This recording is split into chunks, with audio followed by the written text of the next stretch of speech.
Hey guys, CryptoDad here again. Thanks for joining me on the live stream.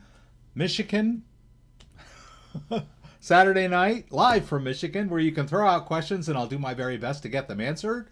We'll talk about Bitcoin. We'll talk about the news. We're talking more about altcoins and NFTs this week than before. That's cool. And of course, I'm going to move some crypto around and do my best to take your questions. Keep in mind, this is not an investment forum, so don't ask me about coins and my evaluation of coins. Even if you tip me, I'll just ignore you. So tip at your own hazard.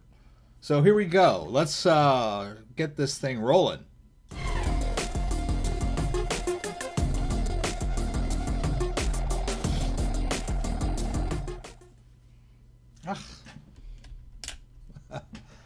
An auspicious start to a new live stream. A no signal. That's pretty cool. All right, let's get this thing going, man. All right. Oops. I have done this before.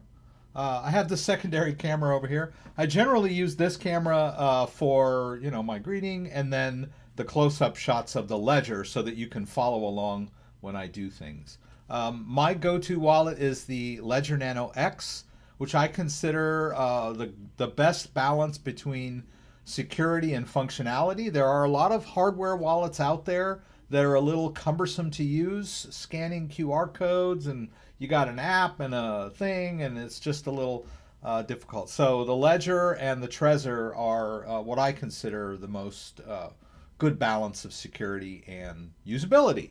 So anyway, it's been a great week. There's been a lot of NFT news if you haven't been paying attention. So I'll put out a couple of those, and let's switch over. Oh, we're gonna need to do a quick, oh Lord in heaven, what happened to me? I'm blurry. Anyway, I need to let's do this. Get me in focus. I might need to turn this key light on up here. It kind of bothers me, but hey, I do it for you guys, right? All right, so let's get this resolution handled. We're in good shape. Let's see who's here tonight. Okay, I noticed Jenner Talicol, G-Man, saying hello from Miami. That's cool. It's funny that you mentioned that. I don't know if you mean that you actually work for the government or not, but I was just thinking earlier before the live stream, I wonder if anybody from the IRS or the NSA or whatever watches my live stream and they're like, dude, we can nail this guy so easy. He just throws crypto around. He doesn't keep track of where he's putting it. This guy's ripe for the pickings, right? I don't know though. I'm probably not as interesting as McAfee, right? John McAfee. But hey, whatever. Oh, Scott Lee is here. Great. Buddy Love is here. Good. I'm glad to see you guys here. My regular viewers, repeat offenders or repeat viewers. Let's see. We got Beryl here. Joanne L. Hello. W. New. Welcome, welcome, welcome. Handshake Hands Hannah 350. Happy Saturday to you. Carl Saratoga. That's great. Carl is here. Tool 8 to quit. Too legit to quit. Cool. Nice to have you. Ilia Feta Place. Ilia, it's good to have you here today, Ilia. I hope I pronounced your name correctly. Okay. Scott's telling people not to buy DGB because he wants it all for himself. That's why. Okay. Donnie is first time. Good. I'm glad you're here. So I've got a few things to show you guys tonight that might be fun. Let's see. Let's jump into the news, eh? Let's see where we're at here. Okay. All right. So I didn't get a chance to queue up every news story, but I do always save them here. Before I go too much further, I would like to point out, let's take care of a little housekeeping. If you look in the description down below, there are a lot of goodies there. Affiliate links that for great products, things that I believe in, like crypto.com and the Ledger device. So if you have a notion to buy any of those items, I would appreciate it if you would use my affiliate link. And I would like to also throw out a big thank you to all of you loyal viewers who have been using my affiliate links. It's much appreciated. We've got Trezor, we got Coinbase, we got Kraken, let's see, Binance US. Sign up for, these are all cryptocurrency accounts if you want to get your hand on some crypto, and I'll demo some of those for you tonight. For those of you who are new to this, I will show you how to buy some Bitcoin and throw it in a wallet, right? The most basic of skills. Actually, the most basic of skills is just buying some Bitcoin, right? But putting it in a wallet is like the next step, right? You want to have full custody of your Bitcoin and other cryptocurrencies. I got my email down here if you guys want to shoot me an email if I don't get to your questions in the live stream. And I've got links to all these stories that I'm going to talk about tonight. So without further ado, it looks like the Bitcoin traders are worried. Oh, they're worried about Bitcoin. Didn't come home last night, didn't call. They don't know where he is. He's out partying, but he doesn't phone home. So they're worried. They're worried about Bitcoin. Well, it seems that Bitcoin just can't seem to crack the 50K mark. I think we all should just like give up and go home now, since Bitcoin can't seem to crack the 50K mark. I take all these chartists with a grain of salt. Bless their hearts. They use math, they use statistics, they use charting and candles and all these things that they use to get a handle on where the market might be going next, short term or say long term. But nobody really knows where Bitcoin is going, up or down. If they did, it wouldn't be a market, right? If everybody knew exactly which way the stock market was going to go, or any particular stock, it wouldn't be a stock market, right? I mean, you can kind of at least back in the old days, you could check out a company and do a little research, and this company has a good product, they've got factories, and they got a good supply line and all that good stuff, and you were pretty safe in buying them. But these days, stocks are big companies are allowed to repurchase their own stocks, which, by the way, used to be illegal. So big companies are using free money from the government, or they're borrowing it for free. They have to pay it back, but I mean, they're not paying any interest, so to speak, and just buying their own stocks and pumping up the value. So we don't really, valuations are kind of out the window these days. So markets are markets, right? They're sort of driven by greed and fear. But anyway, Bitcoin has been kind of lingering. I'm kind of the opinion that, hey, just let it linger. It needs to cool off just a bit. If you recall, I think we talked about this last week or the week before. Bitcoin was like at 29K on January 1st of this year. So I'm not going to worry about that it hasn't broken 50. It did. It did a few days ago, for Pete's sake. But it just hasn't lately, right? Over the last few days, right? But anyway, so you might want to check out this. I just thought this was kind of funny, they're worried that Bitcoin's not gonna break 50. And what if it doesn't, right? What if it stays at 50 forever? Okay, more power to them, right? What if it goes back down to 30? Oh, who knows, right? Long term, I'm bullish on Bitcoin. So as a technology, not really as a commodity, but as a groundbreaking technology, similar to like the internet or the invention of email. These are, let's say, society-changing technologies, right? It's a new form of money. All right, so let's move on. Let's see what I got next here. I'll go over here to my little trusty pull-down. And this is an interesting story. No crypto ban in India. Finance minister predicts very calibrated stance. There was a lot of talk and brouhaha over the last couple of weeks about India banning cryptocurrencies. And then a few weeks before that, it was Nigeria was banning cryptocurrency, even though they were sort of reiterating stances that they had already taken. They've been talking about banning Bitcoin in India since 2017. And people in India are buying Bitcoin like crazy. And people in Nigeria are buying Bitcoin like crazy. People all over the world are buying Bitcoin. And I think we've talked about this before. I would really like to see a major government go head on with Bitcoin and lose, because they will. It could affect the short-term price of Bitcoin, but the reason I think they don't is because they know that they probably will lose. The odds are against them. And if they go full tilt against Bitcoin and lose, then that will just increase its reputation, right? So this is kind of what we're looking at. I can't claim to own that argument because I've heard it from Andreas Antonopoulos, who is one of the premier pioneers in Bitcoin. He wrote a great book called something Bitcoin. I don't know where it's at. Mastering Bitcoin, right? And I've got a link to Mastering Bitcoin down in the description below. There's a free link if you want to just read it.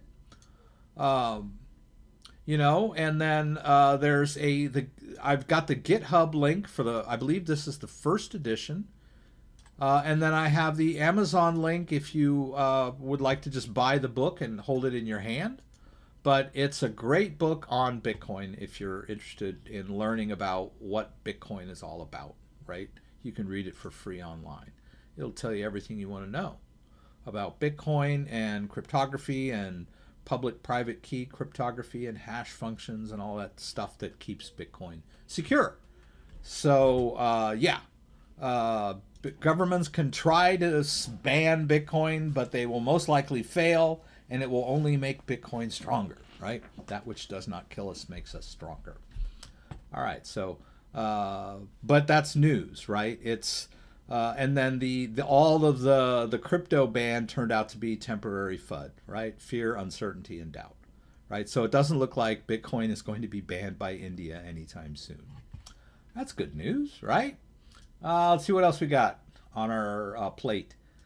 Oh, I would like to point this out because I have done some demos, and I'll probably do some more demos on the Binance Smart Chain and some of the DeFi platforms on the Binance Smart Chain, like PancakeSwap, BakerySwap, just a couple of these. PancakeSwap is the big one, right?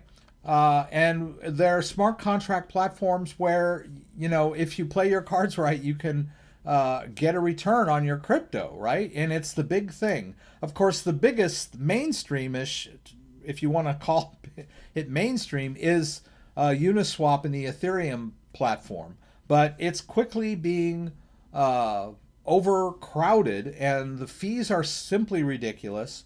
And so people are spilling over onto the Binance Smart Chain. So we talked about these platforms. I've demoed them a little bit.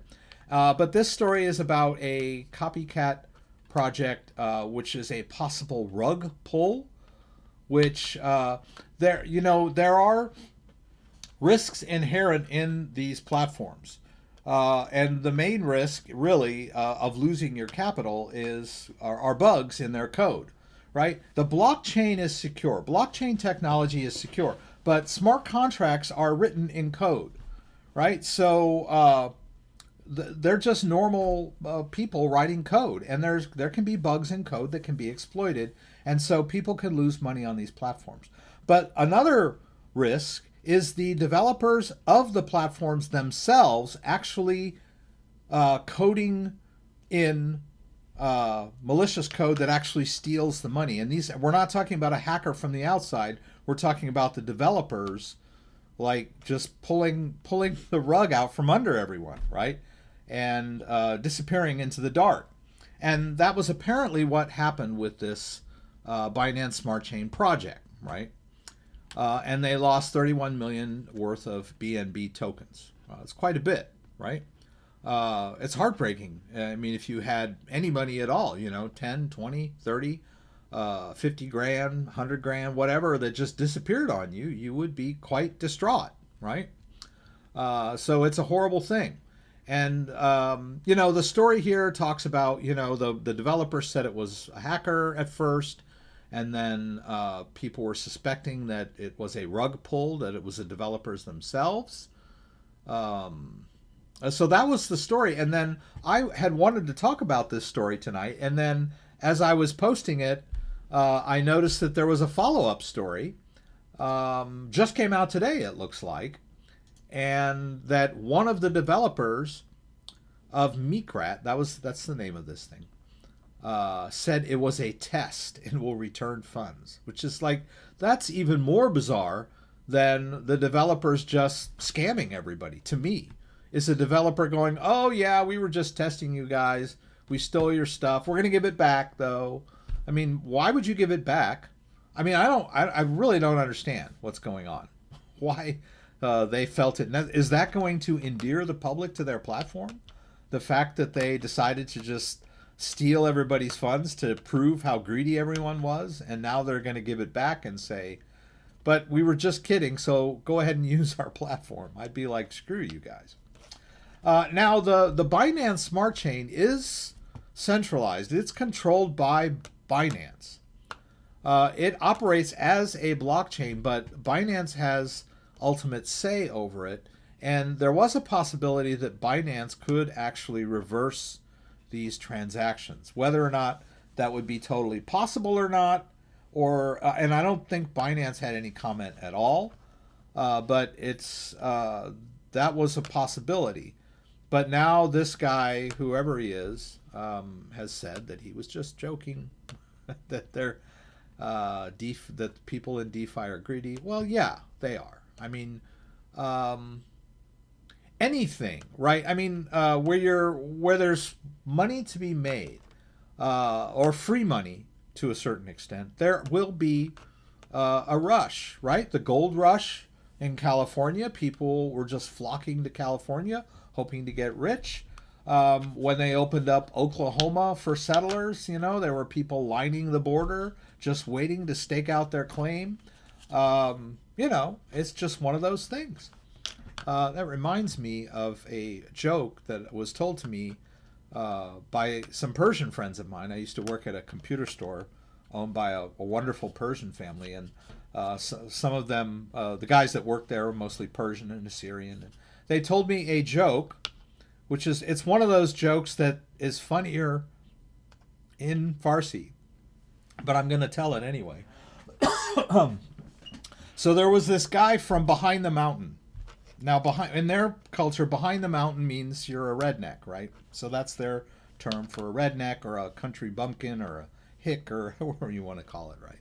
And he lived behind the mountain, and all the townsfolk had told him, go to the big city, you can just pick up money on the street. Right? So he thought that sounded like a great idea, right? He got on a bus and he took the bus to Tehran, and, he got off the bus. And lo and behold, as he stepped off the bus, there was a $20 bill laying on the ground. I don't know what the equivalent would be there. I'm telling this thing in English, right? So there was a $20 bill laying on the ground. He looked at it and he said, I'll get it tomorrow. Okay. That's the joke. All right.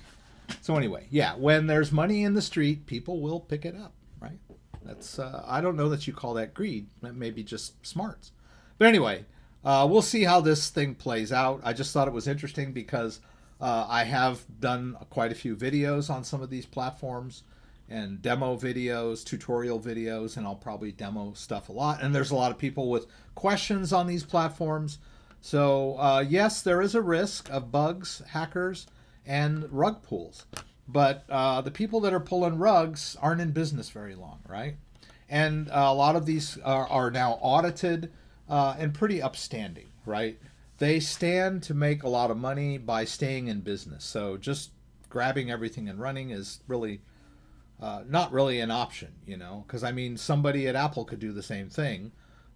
Just grab a bunch of money and run, but they're not going to get very far, right? Especially in, blockchain. All right, so let's move on to the next story here real quick. Okay, that's that. I wanted to talk a little bit about NFTs. I don't know if this really qualifies as an NFT or not. I guess it is. It's a signed tweet. But before I do that, let's do this one. Kings of Leon. Let's do news here. I want to find a decent story of this, but there are a lot of stories about it. But the Kings of Leon are releasing an album as an NFT, which basically I'm not sure exactly how. I mean, I understand what an NFT is, but I'm not sure how this is going to be released to. I mean, it would have to be pretty crypto savvy people. But apparently, you buy this NFT, and it's music, of course. You can play it in your music player on your computer or your device, I guess. And there's like goodies locked into it digitally. And NFT stands for non-fungible token. It's basically a digital collectible, and it can be a piece of art, it can be a piece of music, it can be a token within a game, it can be a lot of things. But this was like a really big story, mainstream story, and there's been a lot of other stories about auctions where people are auctioning off big NFT things, right? So that's that, right? Now, this story here about Jack Dorsey auctioning off his first ever tweet. There's a lot of competition on this thing. And Jack Dorsey is, I don't know if he's planning on donating it to like charity, or if he's gonna just keep it, or if he's gonna put it into his business or buy Bitcoin with it. I don't know. But it's up for bid, right? I don't know. It may have been, the bid might be over by now. But I was a little curious about this. I was like, how does this thing work? So I poked around a little bit. And so there's a company called Valuables. And they have a way of digitally signing tweets. And I'm assuming you have to verify yourself so that you are, in fact, the owner of this, or the control this Twitter account. And so I figured, why not? Let's give it a try. Let's see what happens, right? My first tweet is not that valuable, right? But let's give it a try, right? So we click on this website here, this Valuables website, and I'll put a link to this. There's a link to this story in the description down below, but here's a link to the Valuables website, right? So Tesla stock price is too high, IMO. What is that, a retweet? At John Smith offered this for 706. I don't know if like he bought that from Elon Musk and now he's reselling it, or what's going on here. That dinner promised us catered by Steven Starr is likely bread, cheese, and salad with dressing. Okay. So you could buy these tweets, right? Digitally signed tweets. All right. So, and I thought, oh, well, maybe it's going to connect to an Ethereum wallet or my MetaMask or something like that. I don't think so. So let's check it out here. It says sign in, set up, sign in. I don't know what's the difference. Let's try setup. Okay, so I log in with Twitter. Maybe I do connect it to a wallet. Let's just see. Let's go ahead and just log in. Okay, I'm going to authorize the app for my Twitter account. Let's hit that. Okay, now they're going to do this. And is my wallet? I guess there's a check mark, right? So how does this work? I believe I need to. The creator of the tweet decides if they mint the blockchain before the creator of the tweet decides if they would like to mint it on the blockchain, creating a one-of-one autographed version. Before they accept an offer to mint the tweet, anyone can make a counteroffer on Valuables. Not sure what that means. I think I had. Let's see. Let's see. Minted. No, nothing here yet. Mint. I had, here. I believe I paste a URL to one of my tweets here. All right, so let's look here. Yeah, I've got it here. This is my first tweet in the CryptoDad account from November 18th of 2017. I had a personal Twitter account But then around this time when I started my channel, I started the channel in like May of 2017. But at around this time in November, I decided to create a corresponding Twitter account, and I got the underscore CryptoDad. I believe there was another the CryptoDad on Twitter already. But anyway, all right. So I have the link to this. Oh, actually, you can just do that. Or where is it? I don't know where it is. Somehow you can. I managed to get it. Oh, there, share, right? I could share the tweet, copy the link, right? There's my thing. Now let's see if I can do this. Is that going to do it? Okay, there. Boom. There it is. Want to sell your tweet. Okay, so I guess all this blockchain stuff happens on the back end because they didn't ask me to like connect it to my MetaMask wallet like I might expect a DeFi website to do. Want to sell your tweet? I guess so. I don't know. Yeah, this is my first tweet. Interesting. This is a link to it's a poorly done video, but it is a video. It's not poorly done. It's a link to my... Well, what happened here? Hey guys, CryptoDad. Okay, it's a link to my... and I look thinner in this video for some reason. It is a link to... I'm going to check here. I can't see myself. Okay, I just want to make sure. See, I got that stupid camera still on. I knew something was weird. I need to keep checking. Anyway, so it links to an intro video that I did. It's no longer the intro video, but there's quite some interesting comments down here about my channel and whatnot. But anyway, all right, so what am I going to do? Am I going to... Yes, I'll sell it, right? So I'm going to say I'll tweet it, let your audience know it's for sale. Let's hit tweet. Now, how in the heck are they going to pay me, I wonder? Bing, bing, bing, bing. This tweet is for sale. Did I just tweet it or not? I don't know. See, I don't even know what the heck I'm doing, to be honest with you. This tweet is for sale on blah, blah. Okay, let's hit that. Is that it? I've done it? I don't know. How am I going to get the money, I wonder? I mean, I don't care about the money, really. I just wanted to see how this thing worked. I'm assuming that I'm going to need to set up some kind of wallet, right? And I thought it would be a crypto wallet. Here's profile. Right? There's nothing here. Right? I don't see any way to, like, link.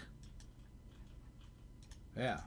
Maybe if someone does buy it, they'll say, okay, how would you like to receive your money? Right? I'm assuming. I don't know. It was an experiment. I just wanted to see what was going to happen. So, there we go. My first tweet ever on the CryptoDad Twitter account has now been minted on the blockchain, which is kind of what I was after. I don't care if it sells or not, really. All right. So that was fun. All right. I did want to quickly, before we jump into too many questions, to let you guys know that I'll put this over here. And let me get out of it. It always, like, if it sits open, you know what? I'm going to mention this right now. If Ledger Live sits open for too long, it doesn't sync right, and it gets gummed up, and they'll be red, and then when you hit sync, it won't sync up. So I think a good restart of Ledger Live is in order for, in most situations, because I'll just leave it open for hours, you know. So, like, and I'll come back to it, and it's all gummed up. Tip. Ledger Live tip number 1. All right. So, but let's look at my accounts here, and notice here that I've got a Polkadot account now. Ledger just announced Ledger Live support for Polkadot. There are a lot of cryptocurrencies that are supported directly in Ledger Live, and Polkadot has just joined that auspicious list. There are a lot of cryptocurrencies that can be managed on a Ledger device with a third-party wallet, which kind of throws a lot of people.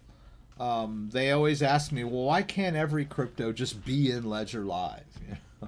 I guess it's a technical thing, right? If they could, they would, right? And I think that there needs to be some collaboration between the team that's doing the crypto and Ledger, right? Like the Cardano team or whatever. So like Cardano is a good example. It's not supported in Ledger Live, but you can. A Ledger device is supported in Daedalus Wallet, and also Adalite and Yori. And a lot of people, I'll do tutorials on how you work, create a private key for a Cardano wallet on a Ledger and use Daedalus or another third-party wallet to manage the crypto, and then they always freak out when they don't see it in Ledger Live. They go, oh my God, where'd it go? I'm like, well, it's not in Ledger Live. So anyway, here we go. Polkadot has now been... it is now available in Ledger Live. Now, you can stake the Polkadot within Ledger Live. I did a video on this yesterday. It's doing rather well, but I did not really go into the research behind staking DOT on a Ledger device, right? Or staking DOT at all, right? The main thing I wanted to point out to those of you who might be interested in this is that it requires at least 100 DOT to earn rewards. Like, so I bonded 5 of these. You can see I have 5 bonded, and I actually nominated them. Doesn't look like anything's really taken yet. I'm not sure exactly how long it's normally supposed to take. And I spread it out across validators or nodes or whatever their terminology for all this is. But you'll notice here that I've got a few that are 100% commission, which I really shouldn't have done, because 100% commission means they take all the rewards. And generally when someone has a node that's 100% commission, they mean that they don't need validators, or they don't need anyone, which is kind of weird because you can jump in there anyway. I mean, it should just it should make it to where you can't join them if they've set their commission to 100. But well, it's programming, right? So anyway, I did mine. I didn't choose the right validators. I didn't do any research. I just hit the first 16 that popped up. And also I didn't stake enough to really earn any rewards, right? So this is just sitting there not doing anything, right? And I'm not even sure I can get it back out again. I can try. It's not a huge amount. But let's take a look at, let's see how much that is, right? Polkadot, I don't think I have it. I'll just type it in here. Right? It has to be 100 DOT, right? So how much money is 100 DOT? $3,300. So it's not an, it's not an unheard of amount, right? But it's not really something that the average holder has at their fingertips, right? It's not the kind of thing that someone with a few $100s is going to earn return on their DOT, right? If you want to earn return on your DOT and you don't have that much, like you've only got a couple hundred worth of DOT, then my suggestion would be Kraken.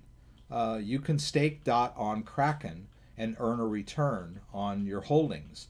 Of course, it's in their care, it's in their custody. But if you are really, gung-ho for staking DOT and earning a return on your DOT, it is a pretty good interface, right? It works really well. If you do your own research, get the right validators, and use the nominate to the right places, right? You don't want to nominate to a bunch of places that aren't going to give you a return, and you need to put in enough to get a return. So anyway, I thought I'd point that out. It's pretty cool, pretty good news, really. Polkadot has really been on a tear lately. I mean, we're looking at the, I'm not sure where it is. Where is it ranked here? Number 6 right now. Polkadot is number 6 behind Binance, Coin, Cardano, Tether, Ethereum, and Bitcoin. So Polkadot is serious crypto. And part of its allure is the fact that you can stake natively in their platform, right? That's how it works. It is a proof of stake coin where it has people running nodes rather than proof of work, right? So it's, you know, and it's an Ethereum competitor. So it's pretty big news that Ledger is now supporting it. And if anything at all, then it's a safe and secure way to store your DOT without staking it, right? If you've got DOT and it's on an exchange and you're not very savvy with, you know, all this stuff, then it makes it really easy to just add the Polkadot app on your device, create a Polkadot account in Ledger Live, and store your DOT, right? Safe and secure way to store your DOT with your Ledger device holding the private key, right? It's good stuff. I think I need to, not good for DOT staking. Other projects require much less for staking. Okay. All right. That's fair enough. I didn't even know that I couldn't stake 5 until someone threw it down in the comments yesterday. And it made me kind of look silly. They were like, dude, you know you're not getting any return on that. So anyway, I'm going to go ahead and turn this key light on.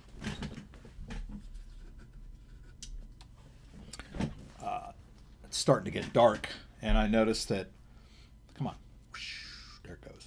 All right. The light keeps me, I don't know, consistent. So you can see me, right? It's starting to get dark where I'm at. All right. All right. So I covered that. It's pretty good stuff. Thank you guys for joining. Let me do my first. I got some other fun stuff we can do tonight. I haven't bought any Bitcoin yet, but let me just kind of take a look at who's, if anybody is screaming for me to answer a question. I'm not tipping, but tell me what to buy, how much, and what price. La la la. Yeah. I mean, my advice to anyone that wants to get involved in cryptocurrency is to stick to the top 10 or 20. Now, that's not as sexy as buying those like low cap coins. There are strategies for that kind of stuff, right? Look at the amount, like in a DeFi project, you know, look at their market cap as opposed to how much is in there, and then all the, you know, their business plan or whatever, and, you know, get it going to the moon and make it a 10x and all that good stuff. My advice is to just kind of stick with the top 10 or 20. You might not get that, like that 10x return, but you can't, I don't think in the long run you can go wrong with, you know, and diversify a little bit, right? Don't put all your eggs in one basket, because, you know, tomorrow they may say that Ethereum has been replaced by this much better coin. And so you never know, right? It's just like any company, right? Toys.com didn't do so well, but Amazon.com did, right? ToysRUs.com. There were a lot of .coms that went bust that seemed to be really good ideas at the time. Anyway, people are paying big bucks for stupid NFTs. NFTs have great use cases, but a horrible graphic image isn't one of them. A very well-spoken criticism. The only thing that makes an NFT any different than just a piece of, you know, like a GIF or whatever, is the fact that it's, you know, committed to a blockchain. And supposedly it's a one of a kind. If the artist is honest, right? I don't know that there's any laws preventing you from maybe posting the same GIF on different NFT sites or wallets or whatever. But that's the idea, is that it's a signed original. And I think there was even a story about somebody that they took a painting and they like NFT'd it, however they did it. They scanned it or they took a picture of it or whatever. And then they burned the original. And so that the NFT was the only thing left, right? London, that's great. Use Windows scale display under display settings. Won't have to change res. Okay. Thank you, Mr. Love. Thank you. I appreciate that. Yeah. I'm an old school guy. I don't know. I actually tried scaling my browser up a couple of times and it just like threw me off. I'm just used to like flipping my res down. It's not money, it's currency. Sound money is a good store of value. Fiat currencies are definitely not. All right, another good comment by Escape the Matrix. That's pretty cool. All right, so let's see. New to your channel in crypto. Do you have any staking tutorials? I do. If you go to my, let's see here. Let's see here. Channel content. Let's see. Let's go over to uploads. You can sort of search CryptoDad and then whatever after. So I have, let's see. Well, I did this Polkadot staking thing. That's my most recent. I've done, Engine is not really staking. I've got some other videos on how you stake in Ledger Live. I've got, let's see here. I've got the bakery swap tutorial on staking bakery tokens on their platform. I've got a pancake swap video. I believe this is it, right? That's been doing pretty good. I've got a Uniswap video. I show you how to do liquidity pool mining, staking, however you want to think of that. So yeah, I have. And I threw that pancake video link up there in the description, right? For those of you. Great. From Milwaukee. Good. Need help, please. My miner fee is still fluctuating after 1 week. Sent test 10 BTC from Coinbase to Coinbase wallet. Miner fee $97. Strange address in my wallet. Price fluctuates up and down. I'm not really sure. I've had people ask me about the miner fee in the Coinbase wallet before. And when we're talking about the Coinbase wallet, we're talking about it's a standalone non-custodial wallet, but it does it is linked to Coinbase. It's created by or owned by Coinbase. Let me see if I can screen share my phone with you guys. And it's weird that they even have this miner fee in there.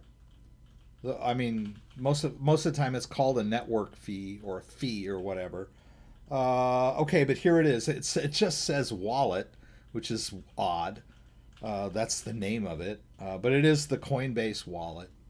And you can store, it's kind of I mean, it started off as more of an Ethereum centric type of wallet, but I think it supports, I know it supports Bitcoin, but it's very similar to Trust wallet. In the way that it functions and kind of the coins that it supports. But and then I believe if you have a Coinbase account, there is a way to sort of link them together so that it's very easy to transfer between your Coinbase account, your cryptocurrency account on Coinbase, and this wallet. But trying to send $10 worth of Bitcoin as a test, more power to you. You don't want to, use large amounts in the beginning. But at this point in the game, I'm going to go out on a limb here. You'll probably end up spending a little bit more on the fee than what the transfer's worth, right? I mean, not more, but like a huge chunk of it, right? Sometimes your wallet will even tell you when you're trying to send small amounts, it'll say something like, the fee is more than 10% of this amount or something like that, right? Or 20 or whatever. So Bitcoin, Ethereum is ridiculous, right? I've heard horror stories of people trying to send $10 worth of ERC20 token or even Ethereum and having this huge fee that's more than what they were trying to So I apologize that that's the way things are right now. I don't know what your issue is, but it could be that it's maybe just a small amount. Maybe try a different wallet. I'm not that crazy about this wallet. It's okay. Maybe Trust Wallet might be better. You're still going to have a pretty high fee trying to transfer $10 worth of Bitcoin. But why don't we do it anyway? I mean, what the heck? Let me see. I don't think that I have... let's see if I do receive Bitcoin. I don't think I have this thing... okay. I haven't used this in a long time. I apologize. But I thought there was a way to actually link it to your Coinbase account. I could be wrong. I know that there's Crypto.com has a similar wallet that actually links to your Crypto.com account. But what the heck? Let's do it. Let's hit receive here, and there's that address, right? So what we want to do is we're going to send some Bitcoin to this address. So, and what you did was you went to Coinbase. Okay, that's cool. Now, I'm going to log into, well, what the heck? Let's do it on our phone, right? Because it's all about phone, right? Let's just do it all phone.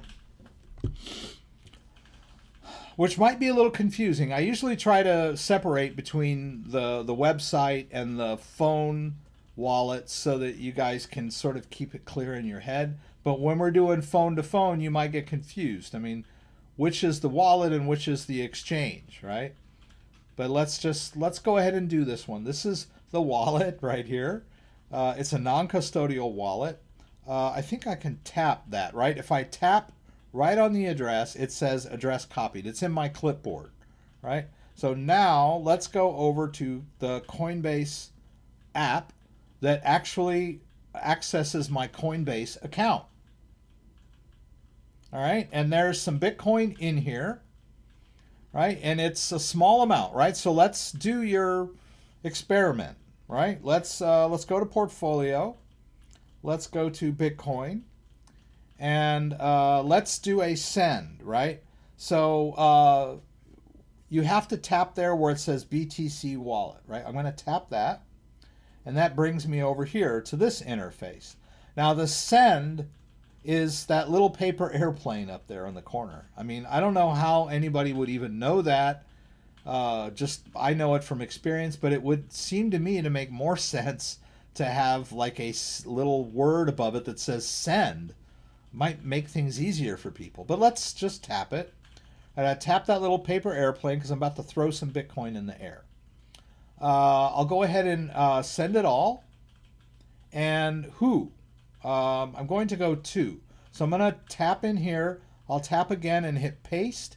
And that is the Bitcoin wallet that we copied that Bitcoin address from. All right, is that going to do it? Okay, so now I'm going to hit preview send. Now, I don't know, you may have done this from your web-based Coinbase to your phone-based. I don't know. But we're just doing it from, this is my Coinbase account. I'm logged in on my phone. I'm going to pay a network fee.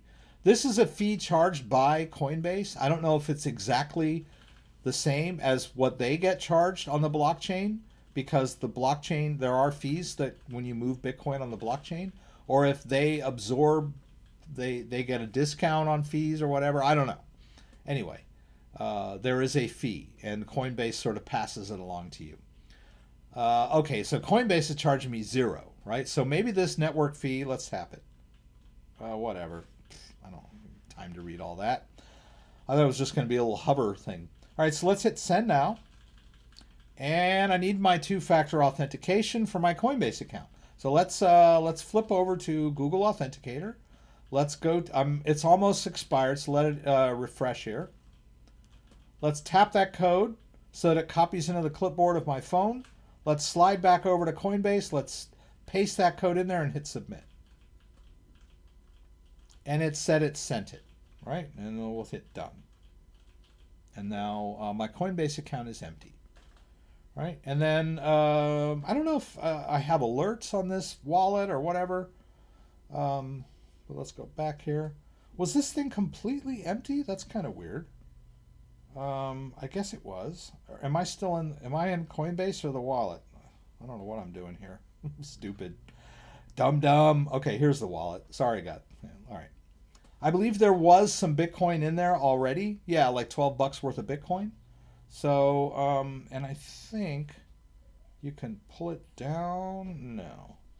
I'm just wondering, a lot of wallets, if you pull down, it'll refresh. Right? Or like at the main screen, you can kind of pull down. Oh, there it goes. There it goes. And that refreshes. I don't know how long this one will take. It might not take very long.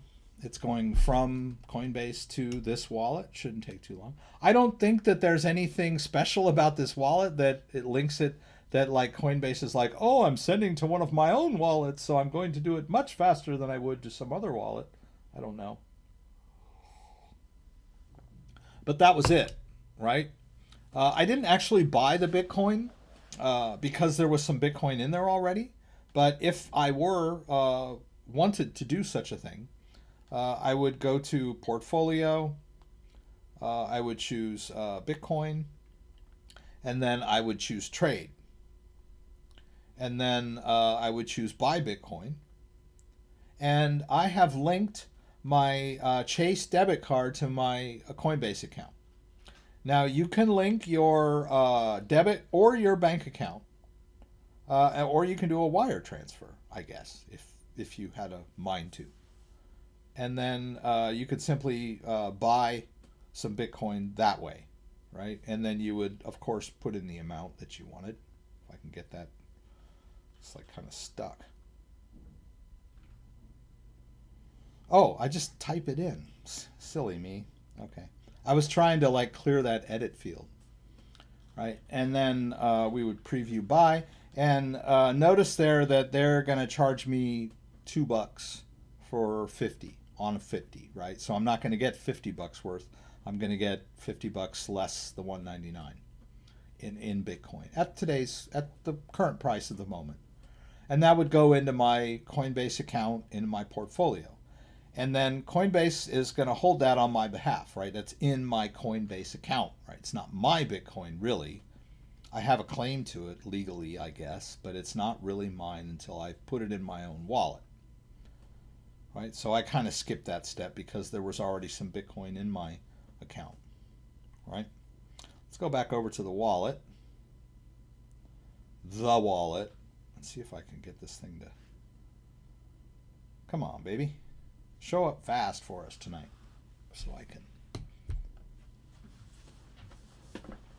so we can move on. But that's okay. Let me just look at some... We'll just kind of keep an eye on it for a minute. Well, we can go move somewhere else if we want. I'm sorry if I miss your questions, guys. Look down below and shoot me an email. I have been trying to keep up with my emails. I don't respond to them every day, but I do, I try to, between live streams, kind of keep up with everyone that's sending me email questions and try to keep them. Oh, damn it. All right. I'm sorry. I have to take this.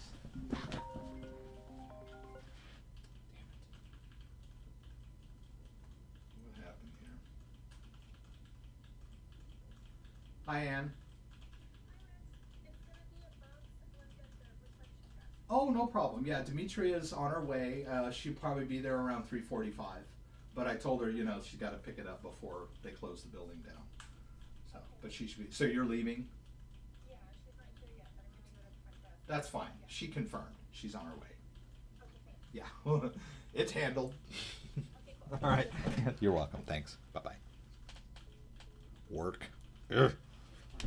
We used to do this on Friday night, and in California, it was like we did this at 6 in New York time, and it was still early in California. I was still getting work calls, and it was just like blech. So finally, I was like, we just moved it to Saturday so I wouldn't have to deal with work calls, and of course, they call me on Saturday too. But that's okay. That's all right. Okay. Let me just tell her. Just hang on. I'm just going to move this over here. I'm just going to tell her real quick. Anne said she left it at the reception desk. Period. It's a box. Boop. That's done. All right. Sorry about the interruption, gang. Okay, let's see. What was our Bitcoin? Come on, Bitcoin. What are you doing? I'm doing this for all my friends. It's like a dinner party trick, and the Bitcoin just won't arrive, will it? That's okay. We'll wait. Let it linger. Remember for how long BT was hovering around 10K. That's a while back, right? Let's see here. I need a job. I need a job. I need a job. Okay. Careful there. You don't want to get banned. Please help send. Oh, okay. That was Tommy White. Okay, so Tommy, I'm trying to recreate what you did.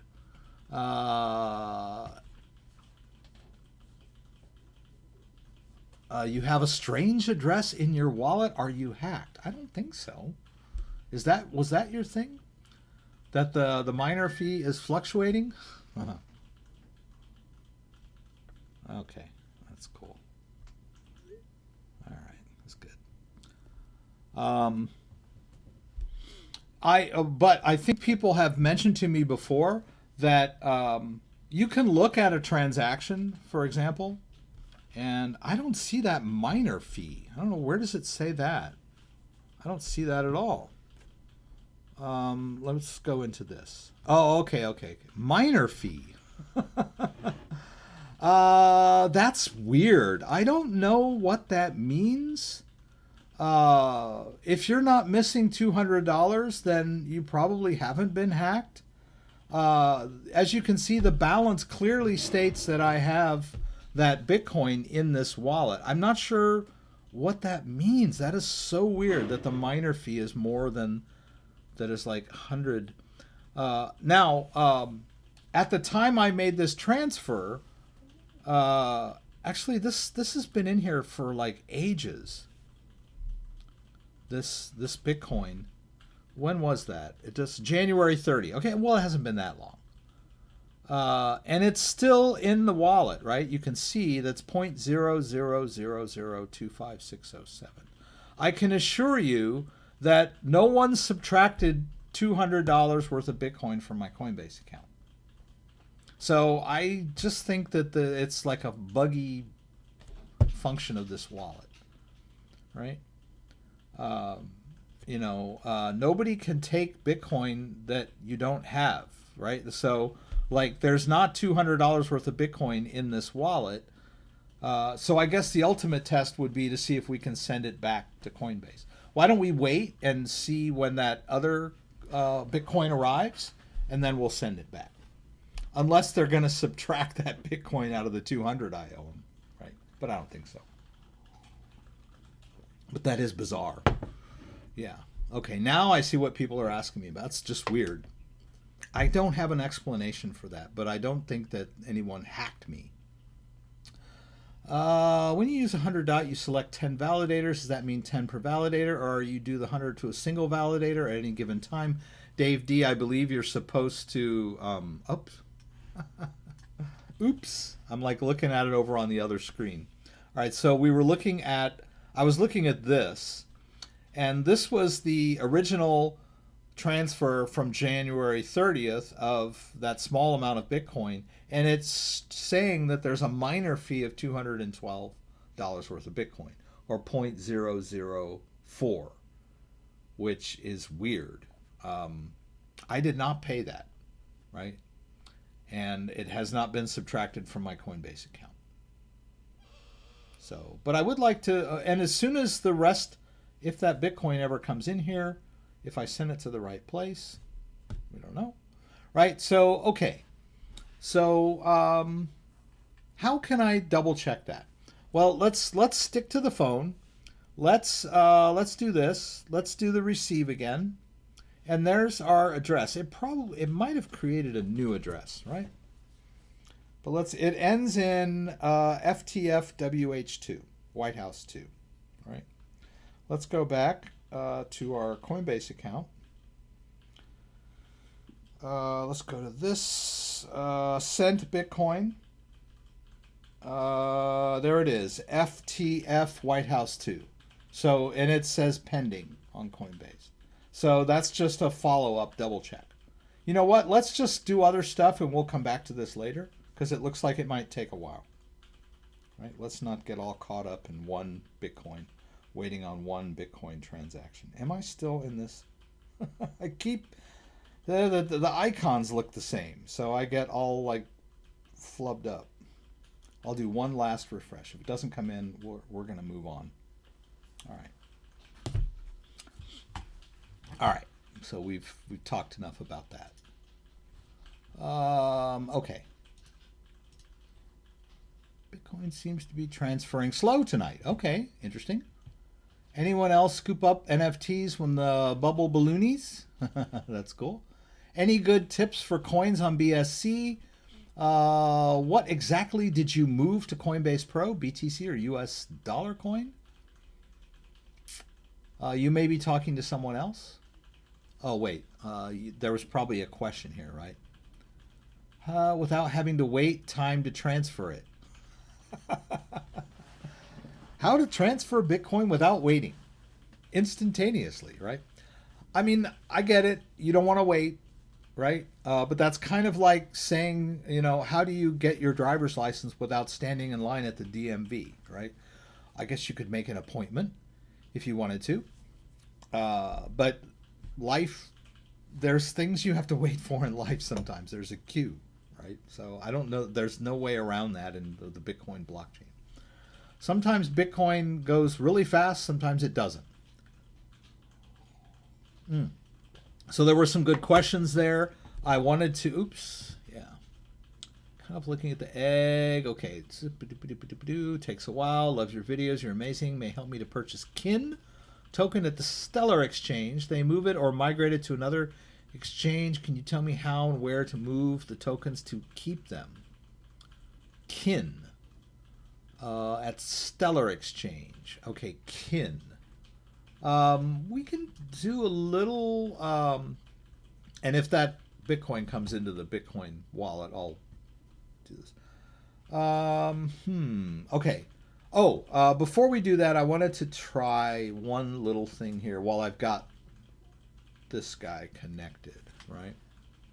This is the hardware wallet. I wanted to unbond this just to see how that's going to work. I may not even be able to. So, lesson learned. There goes 5 dot. Right? I'm going to go over here to manage assets. And it says unbond. Now I might, let's start with clearing the nominations, right?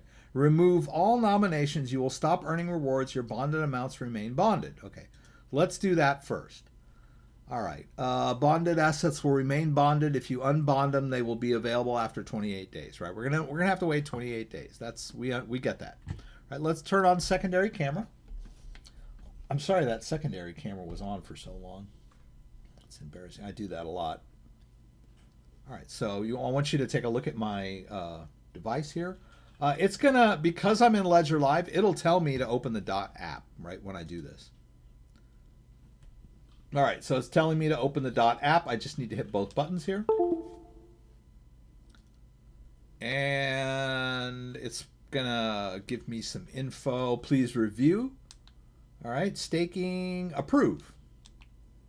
I'm unnominating, right? All right, it says I'm done. Clear nominations, that's good. I don't really care about the details. I don't know how long that takes, actually. It said it was done, so let's see what happens when we go to unbond. Let's do the max, right? Something just happened upstairs behind me. All right, I want to unbond all 5 of these dots, right? Let's hit, it's going to take 28 days for them to be available in my wallet, so to speak. This works. Please review, staking, unbond, amount 5, hit approve. Polkadot is ready. And there, we've unbonded the Polkadot. That's the unstaking, right? Because I was told that I'm not going to earn anything. Some transactions are not confirmed yet, blah, blah, blah, blah, blah. I still have 5 bonded. I think at some point I might get like a little countdown that tells me when it will be available. right? We're March 6th, right? So next month. Boom. Okay. I don't know. It keeps moving. Okay, so I think here it might say, like tomorrow it'll say 27 days, and then it'll just boop, boop, boop, boop, boop. All right. All right, so that's that. For now, right? Whoops. So now we can move on. What did I want to do here? I wanted to find this other device here. Okay. I wanted to show you guys something.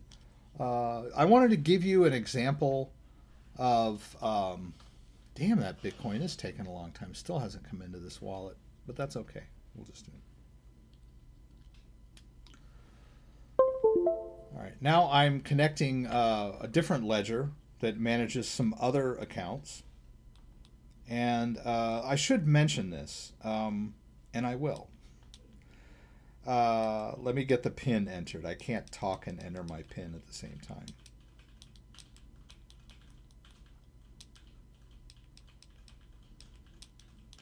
Every time I try it, something goes wrong and I enter the PIN incorrectly. A lot of people ask me, can you manage more than one Ledger device in Ledger Live? And the answer is yes. And each account is tied specifically to whatever ledger you use to create the account. So when you create an account, it has you attach your Ledger device. And then my daughter's over there playing Osu, probably, clacking on her keyboard. When you do an add account, it'll say, okay, connect the device, and then it scans the device and it generates a wallet based on the private key of the wallet and the public key or whatever. It creates based on the device that it's connected to. And you could do that with several different devices, right? So if I were to try to say move some, oh, I don't have an address. Oh, I do have an address, right? I got a secondary account. Let's, I'm going to do a receive on this dot account. I don't care. I don't need to double check it. I'm just going to get the address copied into my clipboard. I'm going to go to this account. I'm going to do a send, and I'm going to paste in the dot address of my other dot wallet, right? We're sending wallet to wallet. We'll hit continue, and I'll do the max, which is 4, right? Actually, I'll just do 3 because I know this is not going to work, right? And the reason it's not going to work is because I don't have the right device attached, right? Let's hit continue, continue. Open the Polkadot app on my device, which I will. It's taken me through all this. Right, I'm going to open the Polkadot app. And what's going to happen is it's going to say, oops, something went wrong. And that is because I have the wrong device attached. Right?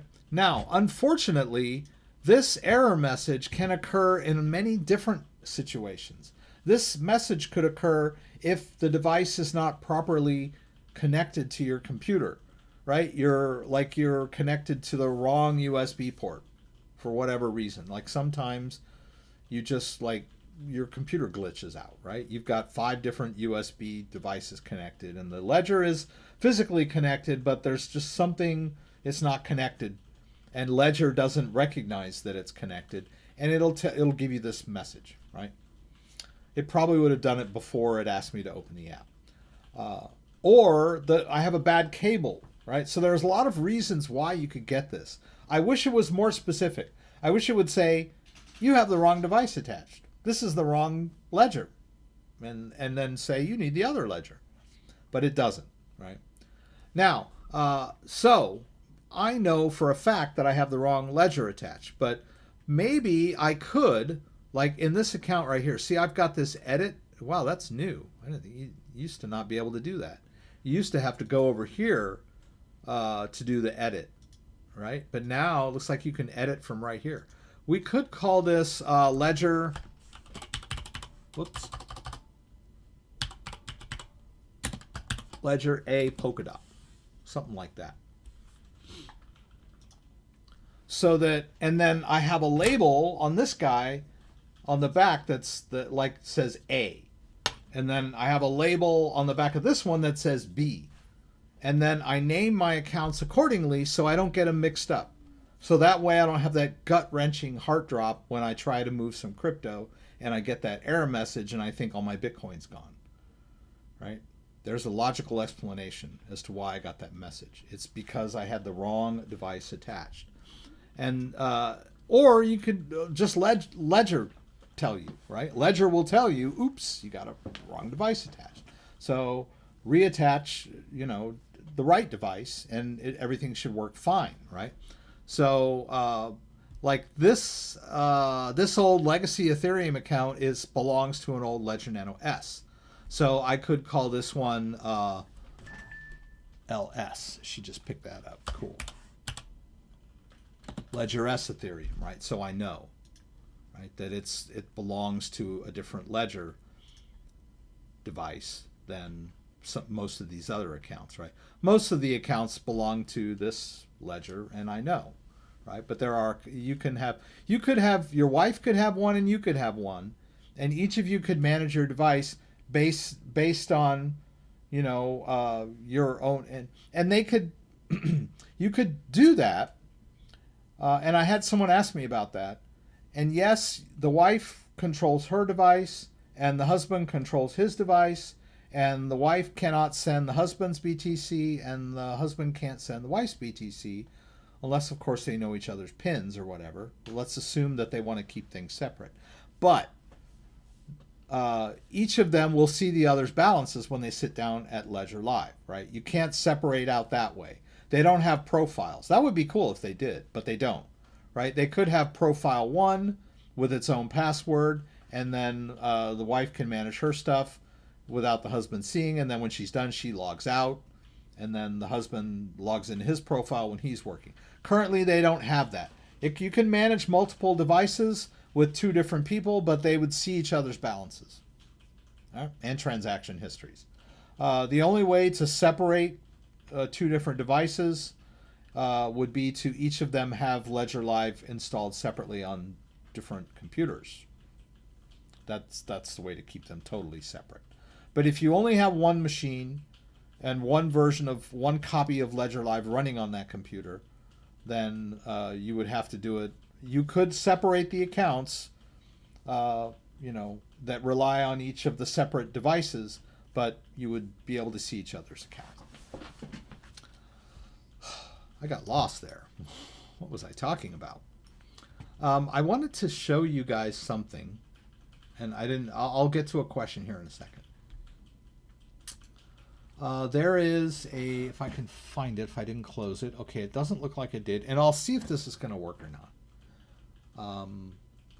I signed up for this hotbit because, as it turns out, they're one of the few places where you can buy Theta fuel. Oh, T fuel. Right? If you go to Theta fuel and go down to markets, you can buy it on Binance, you can buy it on Upbit, a couple of, but none of these are like except Binance, and I can't use Binance because I'm in the US. So I signed up for this hotbit. A little weird. I probably screwed something up. Just an experiment. But what I wanted to do was like get my hands on some Theta fuel, because people were asking me about Theta fuel. All right, so what we're going to do is let's see here. Cryptocurrencies, isn't that what I want? Yeah, Theta. Right, so this is a good example of a wallet, and it's web-based, right? So I have to go to this website and use this web app. And a lot of people that are worried about that. Oh, what about, isn't that mean someone can take my crypto? Yes and no. I mean, yes, if I'm using that key store or that mnemonic, then it's a little bit dicey, right? Or the private key option, right? But if I use the hardware option, then the private key for the Theta wallet is stored on my device. And a hacker can't steal my crypto because they don't have the private key, right? So that's the security of the device, right? So With the Theta, there is no Theta app on the Ledger Live, so you have to use. What have I done here? Oh, okay. I thought I was done. All right. You have to use the Ethereum app, and I think the Theta wallet tells you that at some point. All right, so we're going to use the Ethereum app. We'll hit enter. All right, and now let's go into the Ledger option here. Okay, the Ledger is connected, and I'm in the Ethereum app, so let's hit continue here. All right, it's going to go through. Just kind of ignore this. This happens a lot. Has something to do with Windows. Okay, and here we go. So I have a Theta wallet here with some Theta in it, right? And I wanted to see if I could like put some T fuel in it. Yeah, and I mean they're both probably the same address, right? Okay, so if it were Theta, right? If I wanted to buy Theta, then we go over here. Theta.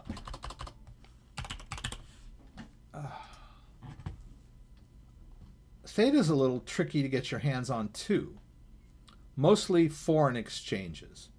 You got your Binance, of course. You can buy just about anything on Binance. It says crypto.com. I don't know that I was able to buy Theta in my crypto.com app. This might be their exchange. But all the rest of them are kind of just foreign exchange. These are big, right? But they're not very user friendly for US users, right? Like this hotbit, it's like not very user friendly at all. One of the things I don't like about some of these exchanges is they don't let you trade market. And I'm assuming that's because they just don't have enough liquidity to do market orders, like immediate execution. But I always hate doing limit orders because they don't fill right away. Sometimes they don't fill at all. They just sit there forever. And I don't know what happens if there's a time limit or whatever. So I don't know what I did. I think I may have screwed up a little bit, but it seemed like my Bitcoin got locked up in a limit order that just like has been sitting there for days now. Right, because it says it's only 190 worth of Bitcoin anyway. It's not a lot, but it's some, right? But it says basically 0 available and 0.0038 locked. And then over here in orders, I have order history, which says, okay, these are complete. And then over here, it has these that say order. I don't know, maybe I tried more than once or whatever, but there's no way to like cancel these. I wish I could. Whatever. But anyway, that's beside the point. Let's go over here, and it says my fund. There should be an S at the end of that, right? It should be my funds, but it's not. It says my fund. I'm not going to make fun of them, though. English is a difficult language Chinese is a difficult language. Anybody not speaking a language natively it's going to be difficult. But anyway,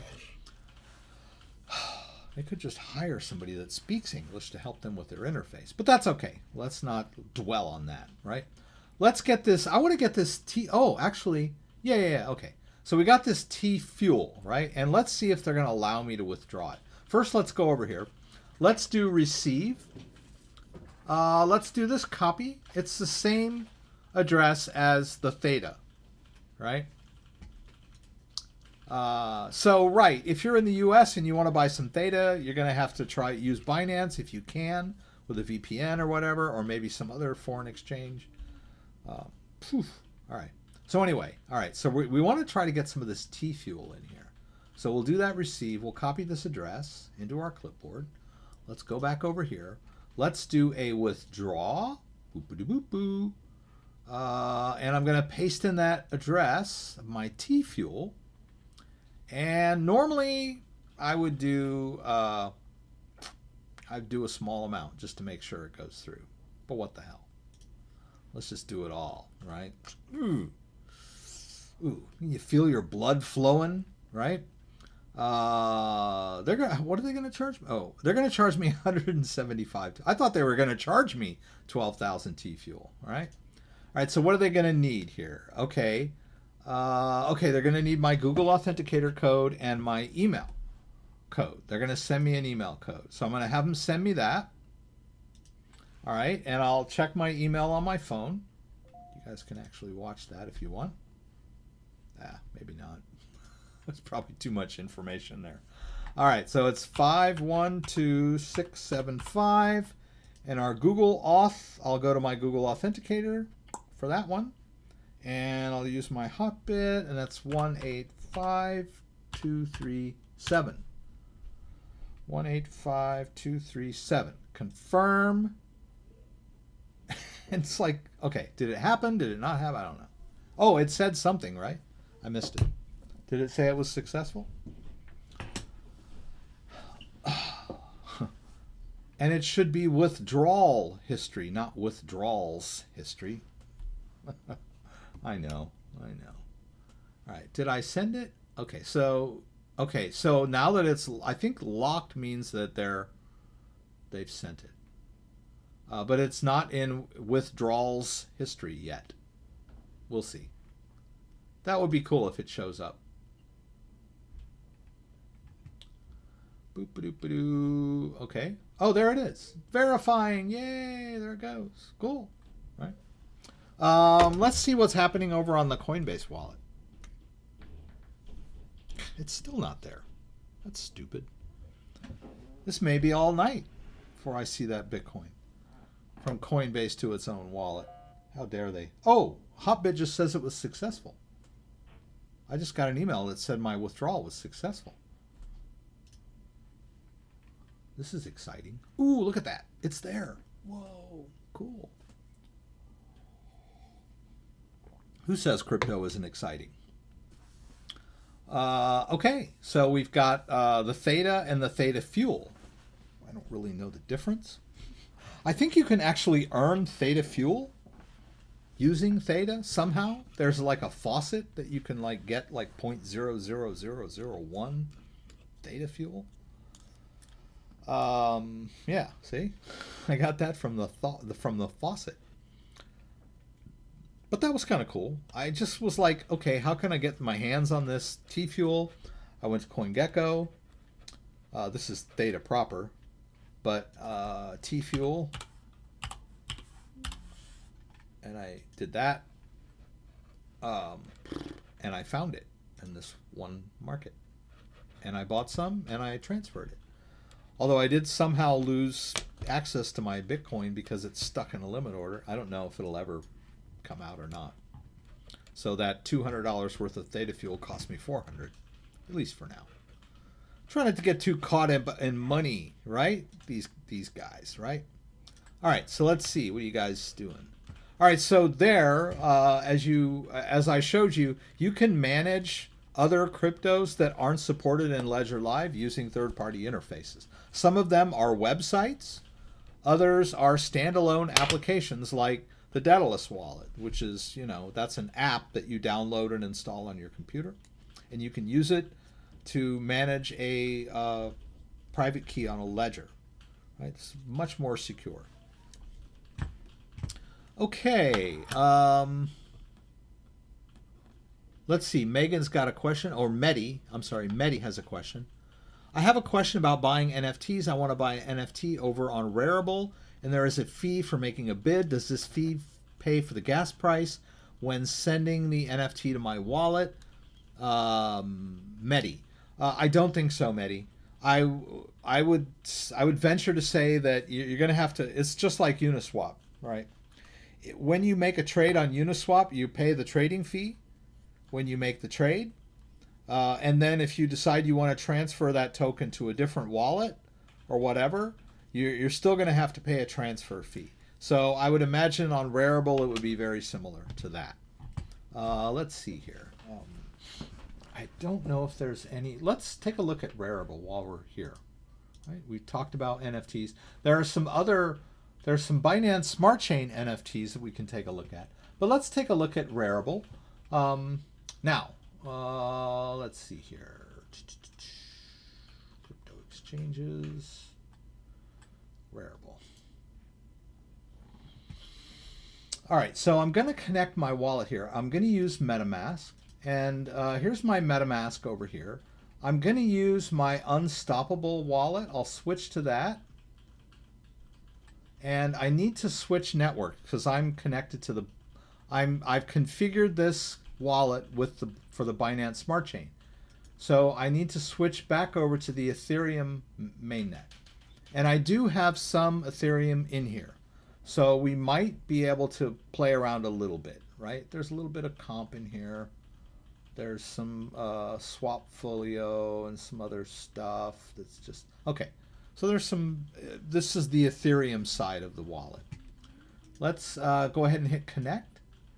We'll use MetaMask. And there. Now, I've been hearing a lot of horror stories from my viewers that are commenting. I did a video on Rarible a while back, and they're looks like it's really taking off now, more so than when I did the video. And I managed to mint a couple of NFTs that are in my account, but no one's buying them or anything. But let's go. So here's the main interface, right? So let's say, for example, highest bid 30, Rary, wrapped ETH. See, that's the thing. I'm like, how do you get Rary? I mean, you can't even buy Rary, I guess. Maybe you can now, but back then you couldn't. They want wrapped ETH. That's expensive. Wrapped ETH.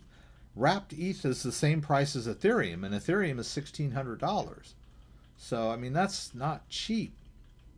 See if we can find something that's not that expensive. All right, so this one. All right. Something that I might want. All right, 0.03 ETH, the purple nun. I guess I can't. Oh, I could buy now. Okay. All right, let's take a look at the wallet, right? So we got the MetaMask wallet here, right? I've got 159. I've got 0.09 ETH in here. 0.0 ETH is 49.52. Heads, heads. I don't know if I want this or not. It just like it's $50, right, worth of Ethereum. So if I buy, they're gonna charge me. Okay, here we go. They're gonna charge me 0.25% or 0.031 ETH. Oh, the 0.1 is the fee, right? So my total would be $50.75. That's not bad. But even if I buy this NFT and it's in my wallet, so to speak, after that, I'll still, if I were to want to transfer it somewhere, then yes, I would need to pay a fee. Let's go back. I think that's beautiful, but it's just not my style. Let me see if I can find something that I would actually want, maybe. It has to be cheap, too. It's 0.04. Now, is there anything cheaper? 0.35, 0.0. Ooh, there. Okay. This one doesn't look bad. Okay, see, this is more my style, right? Let's just go ahead and buy this guy. All right, let's hit buy now. And notice that, okay, I just want one. I'm going to proceed. I have enough to buy it. Let's proceed to payment. And then I need to sign the transaction with my wallet, right? Ooh, there it is. Gas fee 72. Not me. Sorry. Not going to do it. Not going to do it, right? I'm just going to reject that, right? I'm not going to pay $72. And plus it says $46. I thought it said it was only $25. Let's reject it. So yes, I mean, you're looking at outrageous fees on the Ethereum network for these. So really, the asking price is just kind of a base.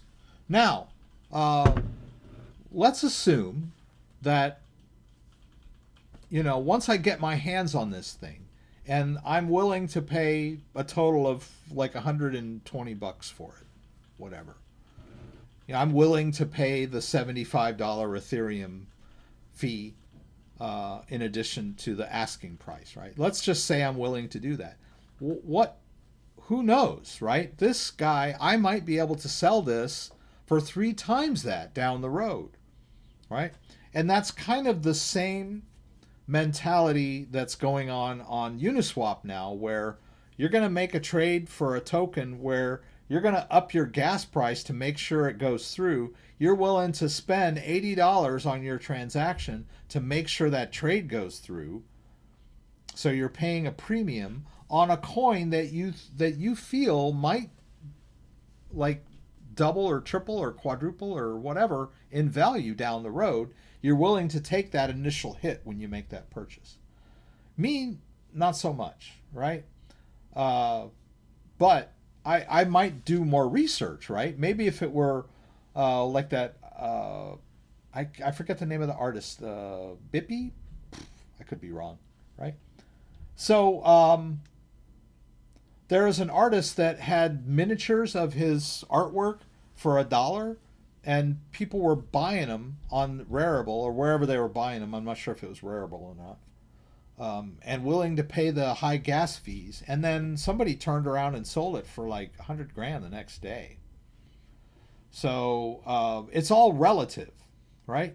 If you just want to hang it on your wall and you only have $20 and that's all you're willing to spend on a $20 item, and it tells you got to pay a $75, $76 fee, then all right. But if you really want that item, it's somebody you know and you want to support them or whatever, or you just love it so much you want it, then yeah, you just got to keep it. You just got to understand what you're getting into when you're paying these fees, right?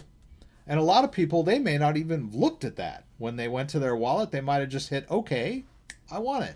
Not realizing that they were paying double the amount that the asking price of the item in fees, right? And then all of a sudden they look and their Ethereum wallet's practically empty. And then they're like screaming bloody murder, right? So keep an eye on your wallet, right? Matcha has lower swap prices than Uniswap, and today I had a transaction of Uniswap failed. It worked on Matcha.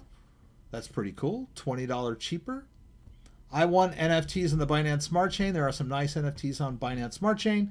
Let's take a look at those while we're talking about NFTs. Sorry if I missed previous questions. Do the NFTs show in your wallet? Oh yeah, let me show you that. They're not going to show in MetaMask. They might show, they might like say something here, and I don't know really. I don't think they do, right? Because I don't see any of my NFTs in here. I'll show you. If you go to my profile,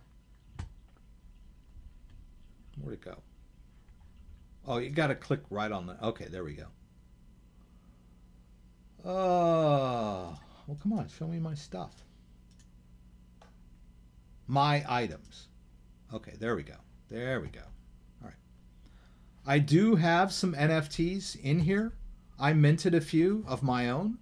They're just thumbnails that I created for my YouTube channel.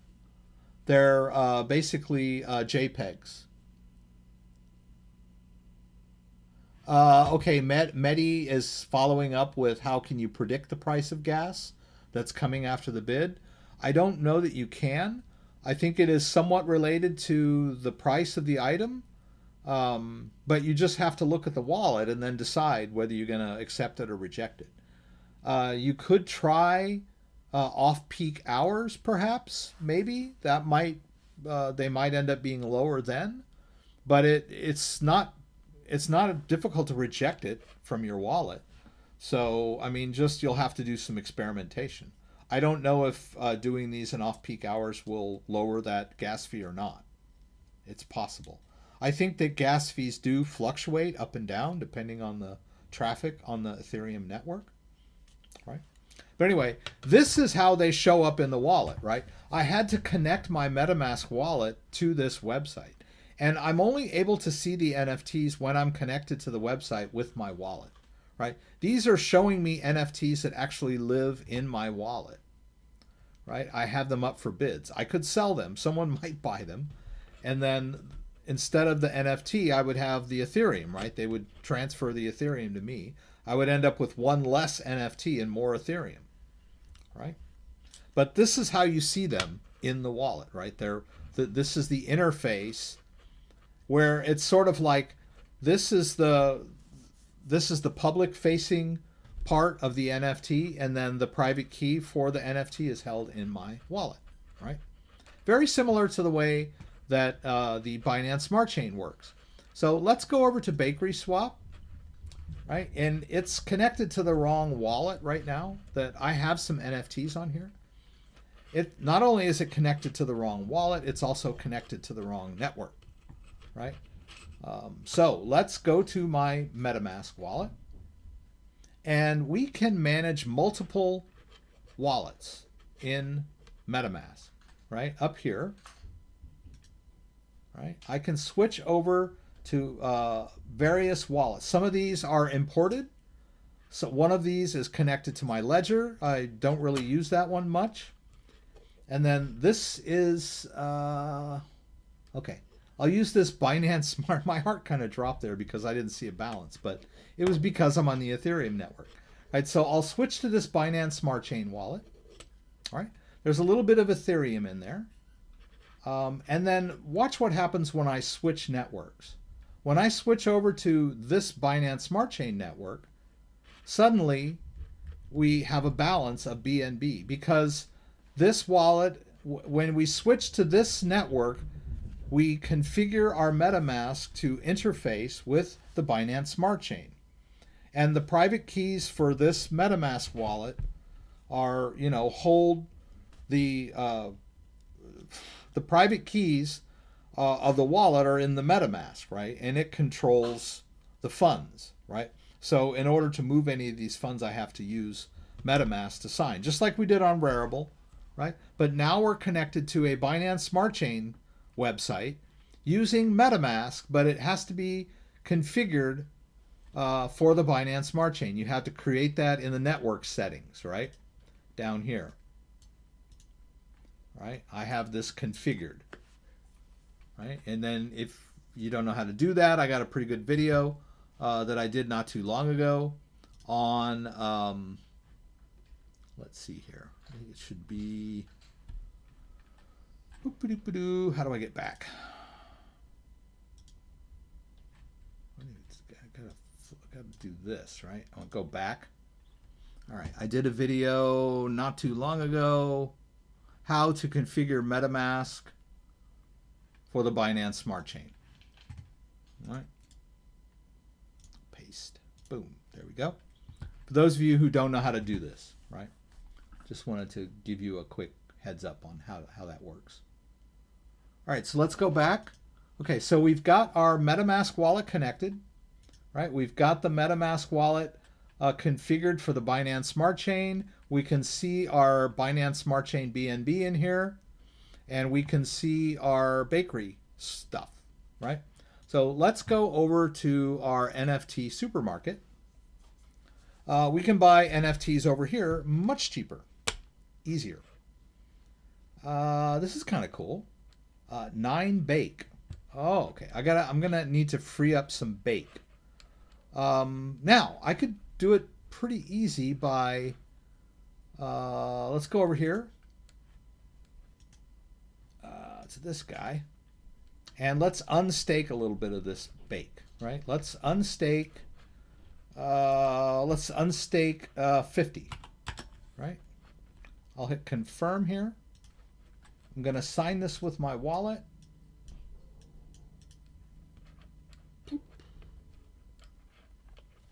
That Bitcoin still hasn't come into the Bitcoin wallet. That Bitcoin may not even arrive, that $29 worth of Bitcoin. Confirmed transaction. Okay, that's cool. Now, when we go over here to our NFT supermarket, I have some bake in my wallet now. So let me approve this. Right? I'm going to hit approve. I'm going to give this marketplace permission to interface with my wallet. That's a cool one, man. Jeez. And it's not that expensive. 9 bake. That's only $9 practically. Bake is like $1.12 right now. Right, now let's go ahead and buy it. And so we'll hit buy. Now notice here 0.0004 BNB. That's like, I don't know, 8 cents, 10 cents, 20 cents. It's not much.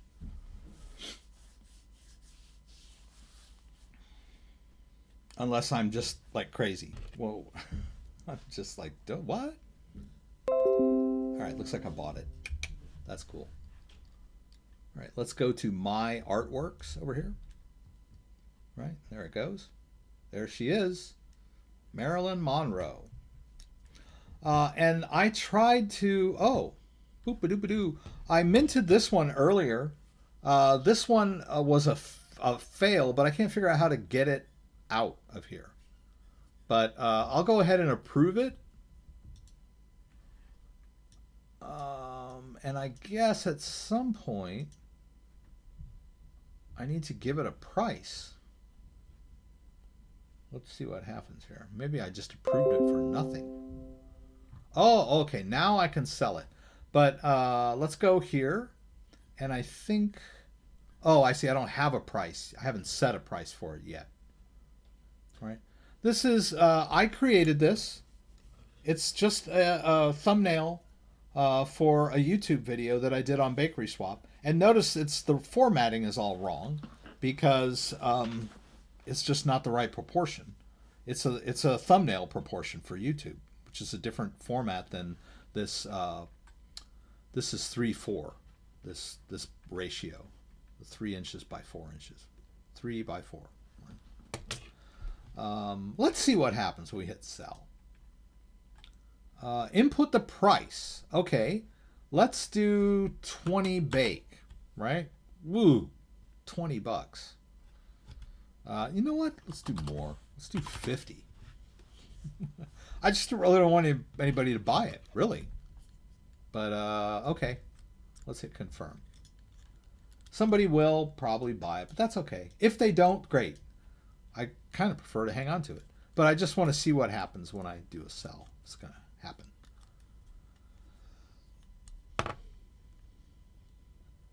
Can you go through the process of minting? Oh, okay, sure. All right, so I can revoke. Okay, so the minting process is not that difficult. Let me get... I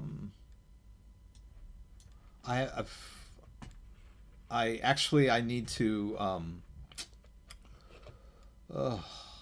I don't have anything in the right format is what I'm trying to say. But let me just quickly... what am I doing here? Okay, custom thumbnails. Okay. Let's try this. It's gonna look funky. Actually, let me do this. Let's just for the heck of it. Boop-a-doop-a-doo.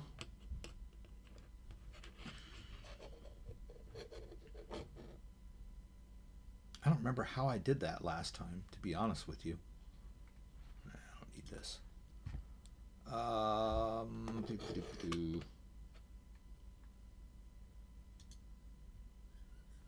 think I may have... All right, let's just do new here. There. That's the format 3:4, right? All right, that's the right format. Let me see if I can just drag this guy here. See what happens. There. Okay, we did it. All right, so let's save... we're going to place that. Let's save it on the desktop. All right. And we want it to be a JPEG. I think it could be a BMP too. CryptoDad live stream 3-6-2021. Save that. All right, that's good. Well, let's get this all. We don't want to save any of that. Oops, dang, I don't want to save it. No, don't save it. All right. All right, so let's go to where were we here? Whoops. Oh, mint, right? We hit mint artworks. We're going to call this one CryptoDad live stream. Whoops. Thumbnail. 3-6-2021. I'm going to give them my real name. What the hell? And I'll link it to my Twitter, right? So I can go to my profile. Yeah, I'll just copy that link.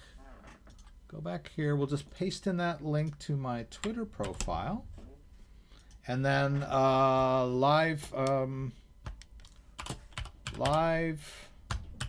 stream thumbnail from 3-6-2021. Okay, there. All we got to do is upload the artwork. And if you guys remember, we put it on the desktop. There, okay. Where were we here? Okay. Whoops. We can just drag it on there if we want. Just drag it on there. Actually, that's not, it didn't do what I wanted it to do. I think I should do this. All right, let's go to the desktop. Let's see. Pull that in there. It didn't work when I drug it very well. Okay, there it is. It's not, yeah, it's not the Mona Lisa. All right, now let's mint it. How much is this going to cost me? 0.003 BNB. You know what? Let's find out how much that is real quick. Where are we here? Doggone it.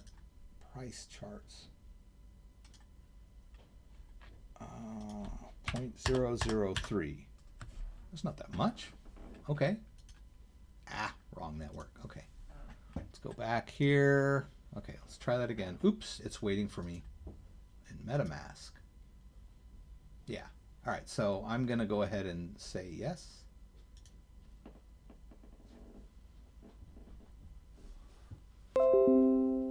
And it worked, apparently. I think yeah, and this confused me last time. I hit mint again because I didn't think it was done. I thought that I had simply approved it. Did I approve it or mint it? See, I got a little confused on this last time. Let's go back to crypto exchanges. Where'd it go? I'm just going to check it over here.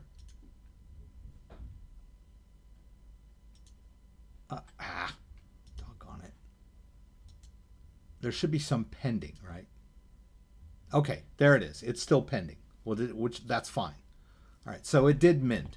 So I'm a little like, why does it still there, right? Why didn't it just like disappear and say it was successful? But whatever, it's done, right? Supposedly.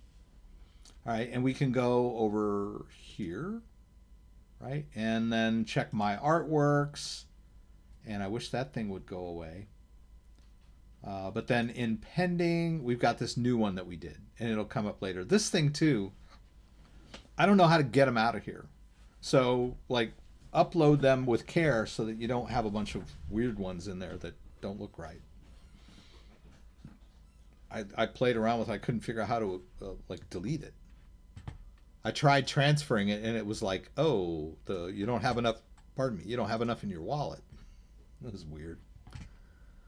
Why would anyone buy? Surely you can just copy it and play it back or on your screen print. No, yes, that's true. You could. Someone, Crypto Lark gave a really good analogy. Says, okay, yeah, sure, you could take a screenshot and save it on your computer, but ultimately that is a copy.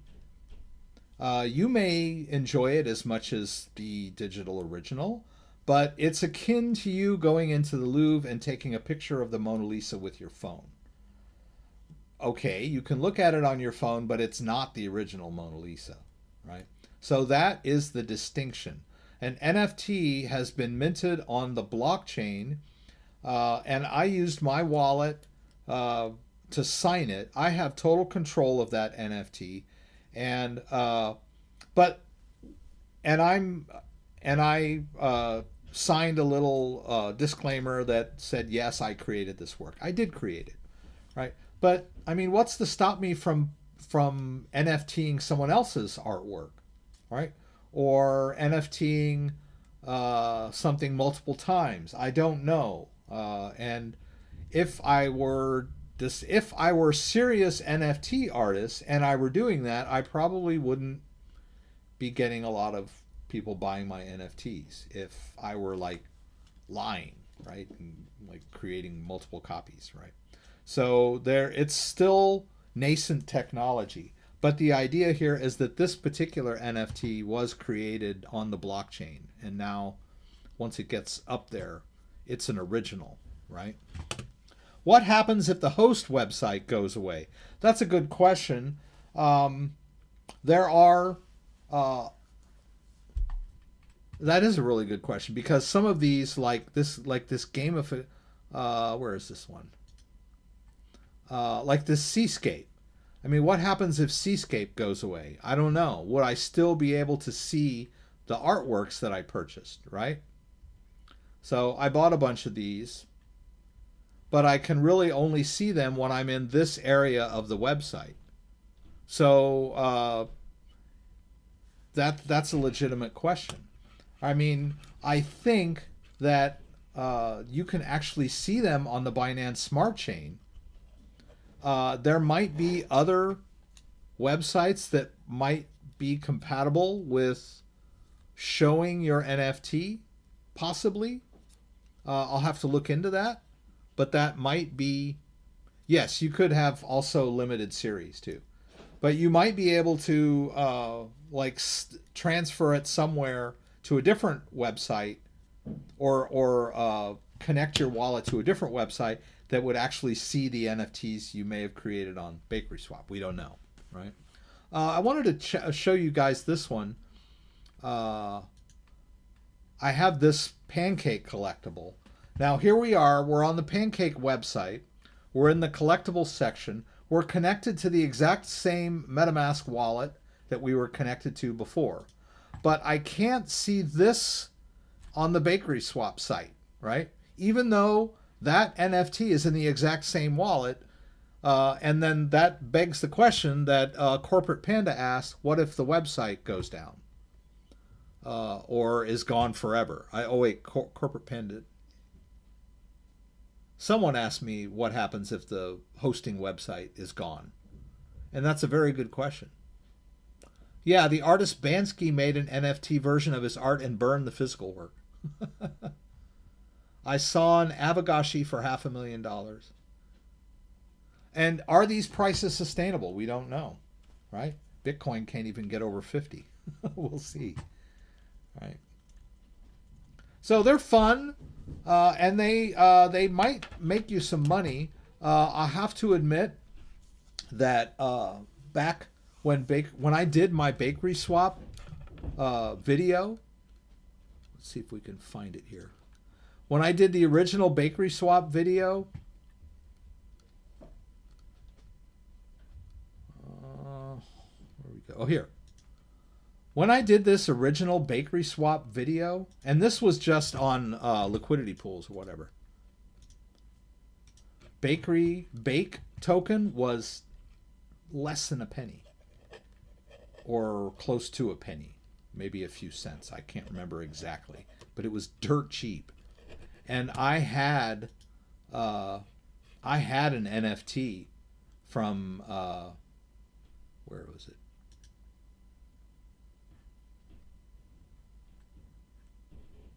No, I can't find it. Oh, it was Game of. It was one of these combos, and it was 18,000 bake, which is like worth $18,000 now.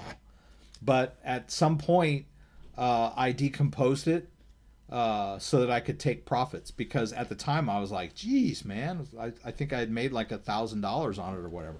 So sometimes you can cash out too early, right? But you can't live a life filled with regrets, right?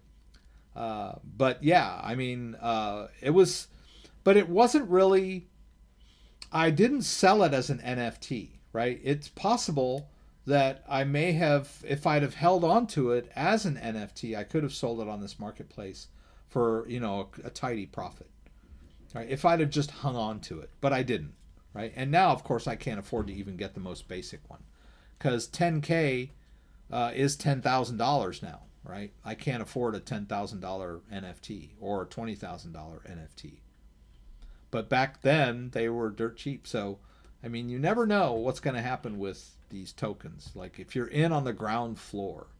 And I would say, even though NFTs are selling for a lot, we may just be at the very beginning of this whole thing, right? It's pretty amazing what's going on. Jeffrey needs some help with buying BTC. Okay, Jeffrey, can you explain what your problem is? I can only answer questions if they're given as a question. I'm almost done with this. Guys, I'm only listening, so please email if you can answer. Is there a way or a platform to let you buy Bitcoin and send it to your wallet without having to wait? Jeffrey, you asked this question earlier. No, the answer is no. You cannot buy Bitcoin instantaneously without having to wait. It is... I don't mean to make fun of you, Jeffrey, but it's not possible, okay? So I know you're desperate, but just have a little patience, right? I didn't get my Bitcoin that I bought on Coinbase yet, and I'm not freaking out. I'll get it. It'll be there eventually. So have a little patience. That's all. I'm waiting for CryptoPunks and HashMass to crash, and I'm back, baby. You have a kin answer question to answer? Question mark. Okay, kin. You know what? I think kin is a scam, if I'm not mistaken. I could be wrong. All right, kin. All right, kin. Okay. Basically worthless. Kin swapped from ERC to SPL. SPL? Is that Stellar?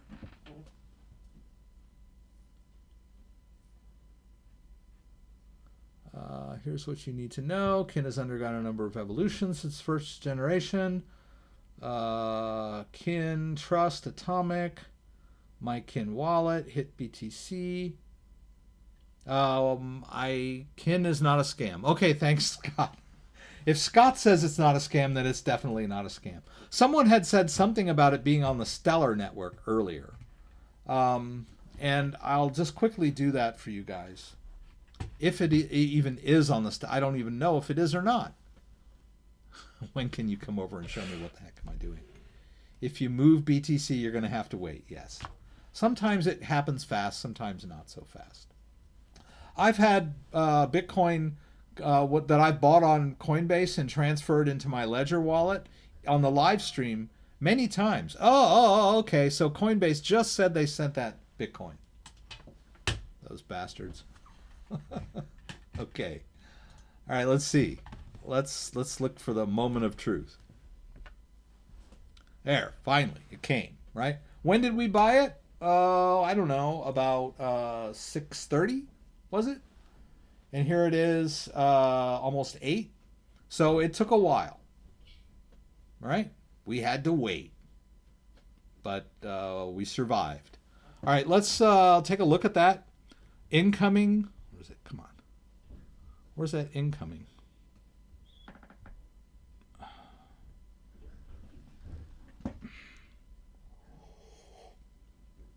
I wanted to see that transaction so that we could take a look at that weirdo miner fee.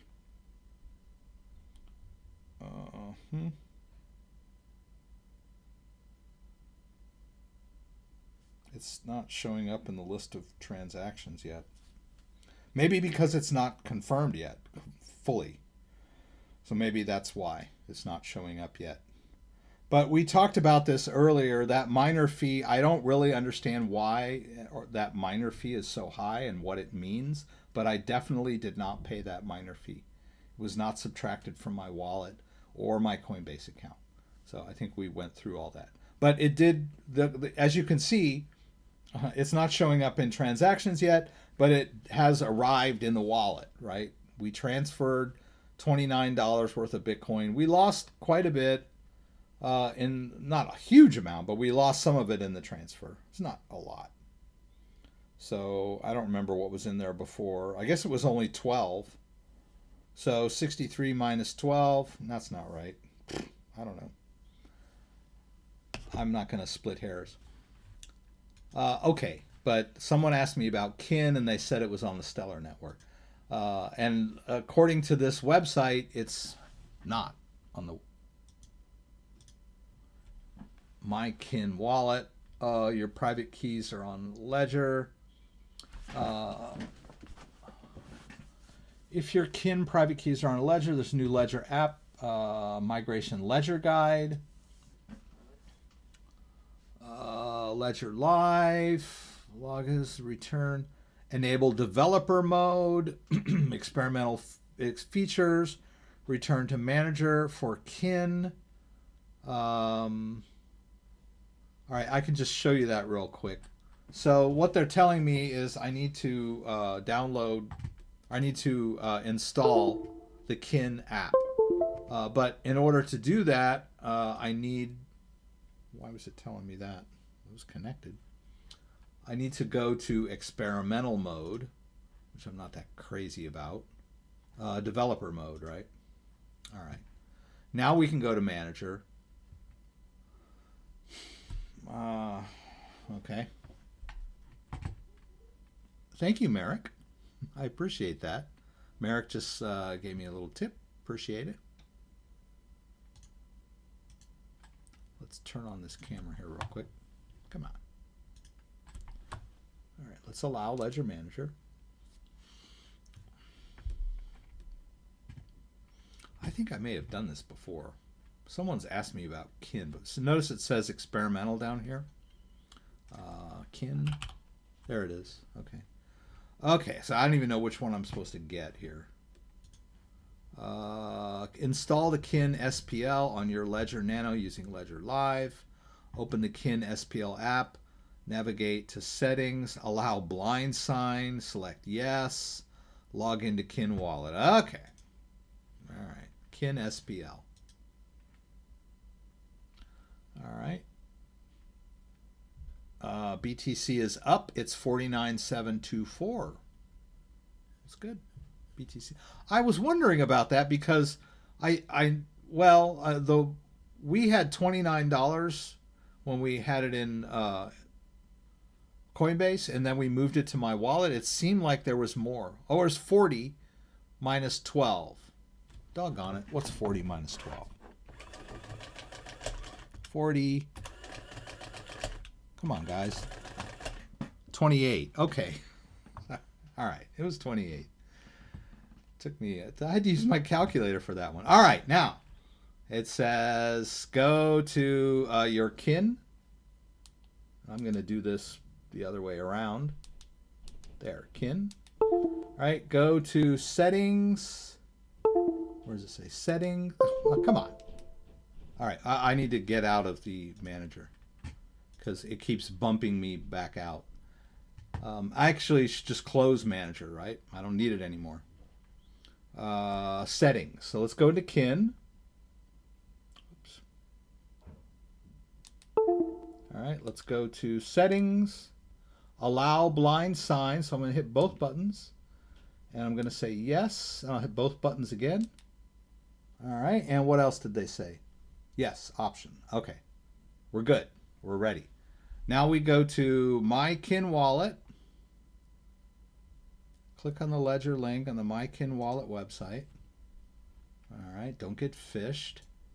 All right, there's Ledger. Let's connect. Choose BitPath. Ugh, I have to do this. Okay. All right. This key, does it want me to do something? Public key, I guess I need to hit both buttons. No? Oh, approve.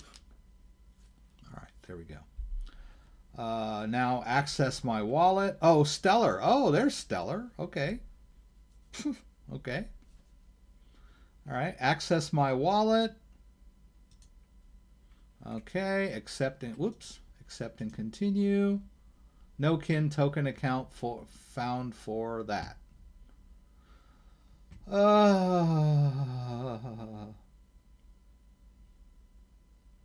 Create token account. Please note, if using a Ledger device, action will be required on your device. Okay. Okay. Boom, boom, boom. Approve.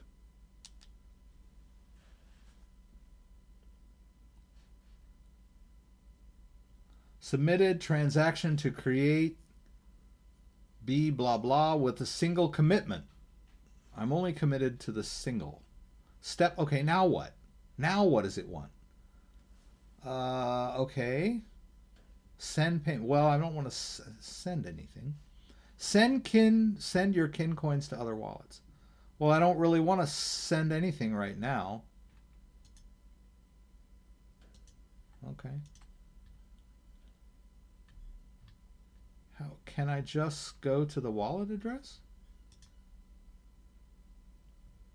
Look, what is this?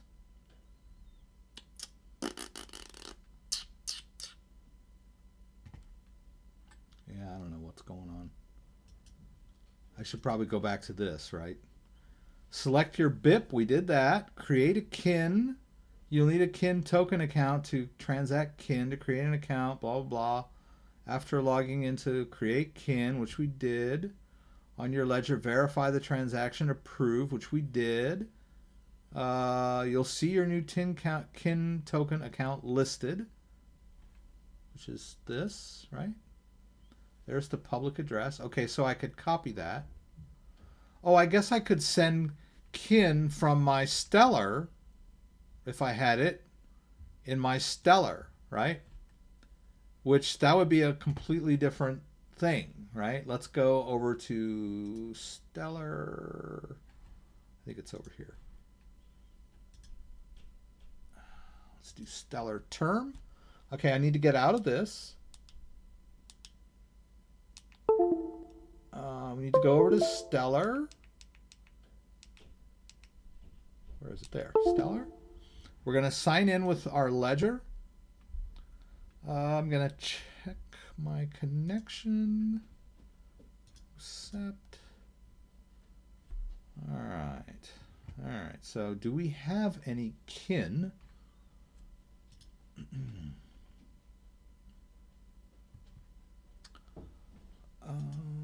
Kin. Okay, there's some kin. Okay, so now I got to buy some kin. It's going to be a little tricky.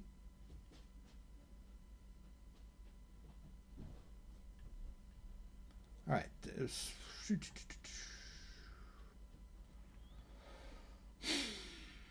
kin. Oh, I got to. I'm going to need to allow kin on my device, right? Okay, all right, finalize. To allow kin as an asset in on my device. All right, now we can trade for some kin, right? Okay, so I don't want to buy a bunch. Let's say let's do 100.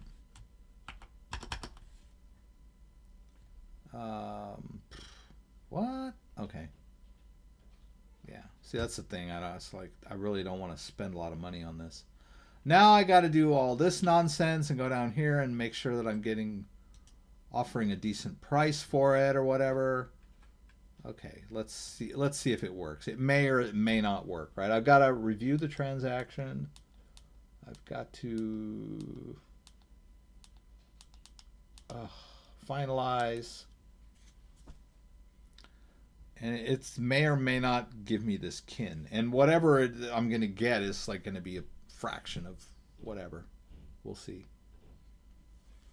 All right, so the order was created.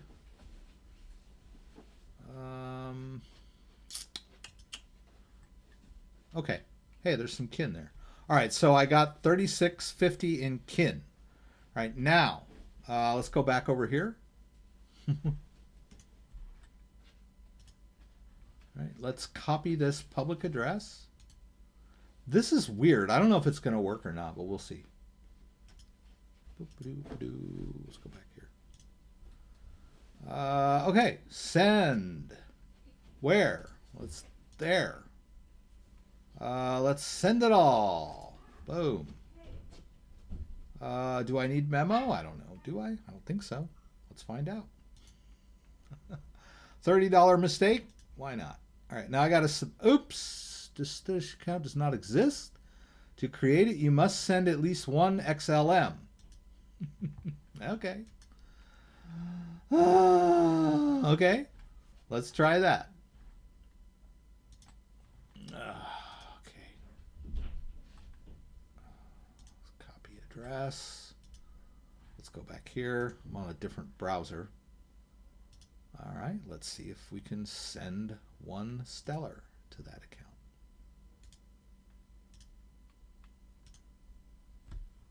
Let's send 10, right? I should have to sign this.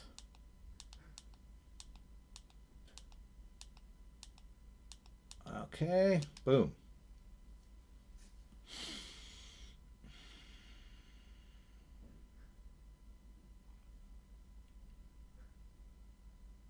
Okay. I don't know what that's all about. That's the trade, I guess, huh? Let's go back over here to this guy. Where are we? Why is this messed up? Okay. Now, see, where does it show me the balance, right? I don't get it.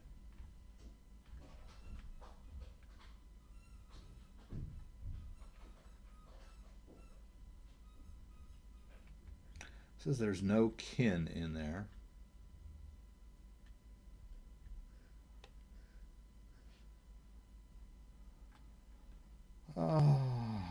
Okay, so I sent some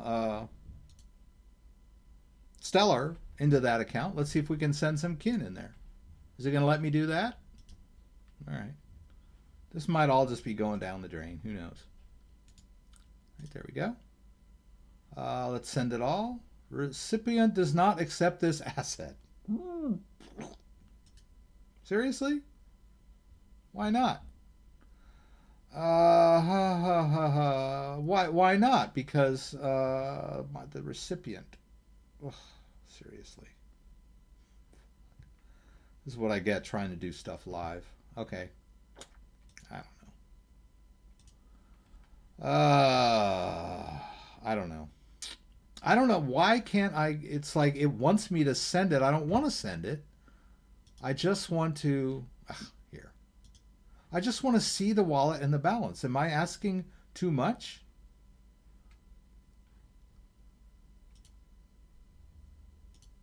Yeah, I don't know what that's all about. Am I supposed to be sending it the destination account? I'm sending it from this. Why can't I just see the wallet and the balance? It won't let me.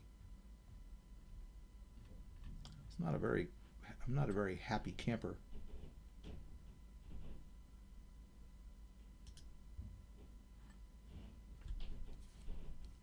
Yeah.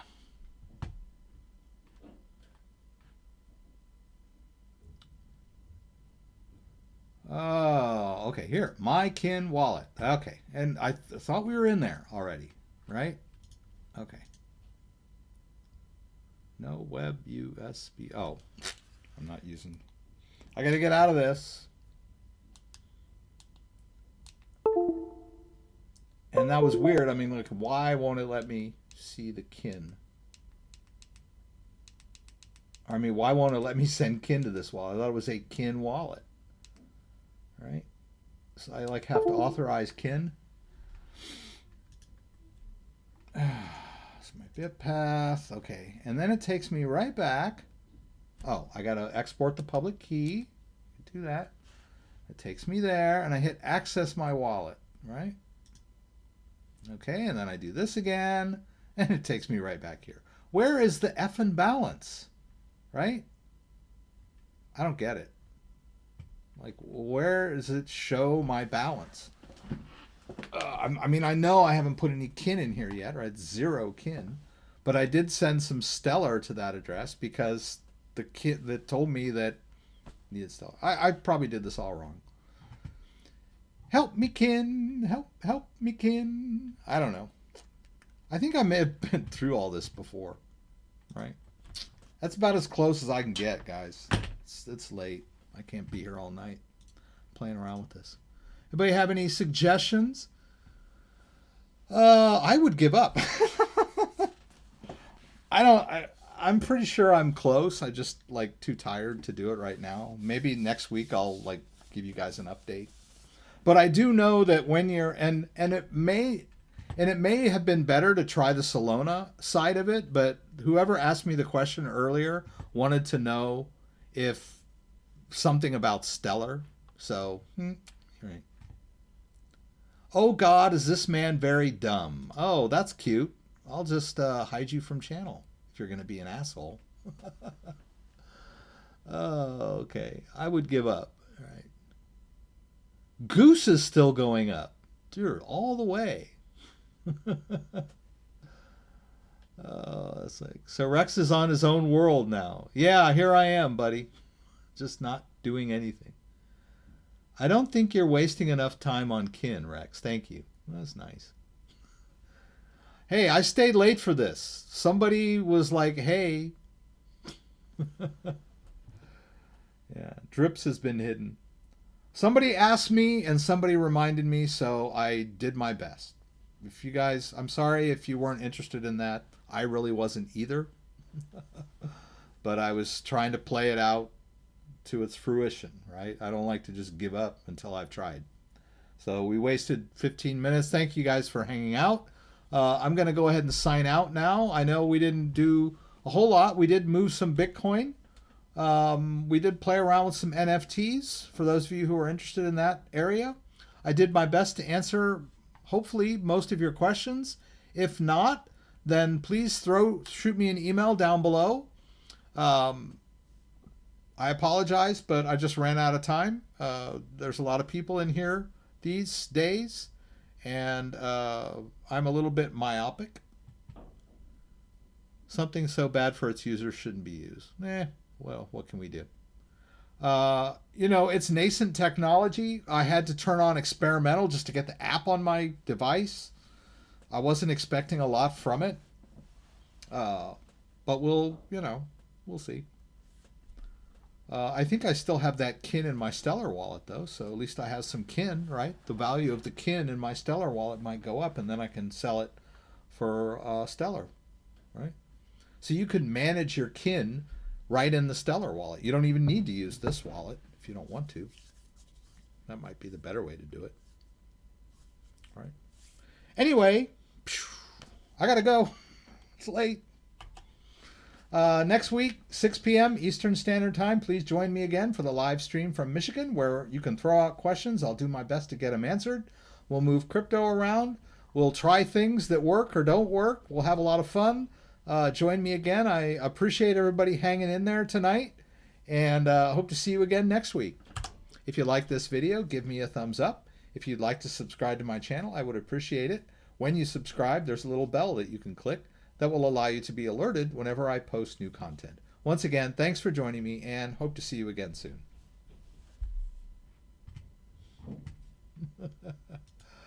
Screw you too. You just created a new account and got on there again, and I deleted you from the channel. I don't know what it is, these people. They're just like, okay.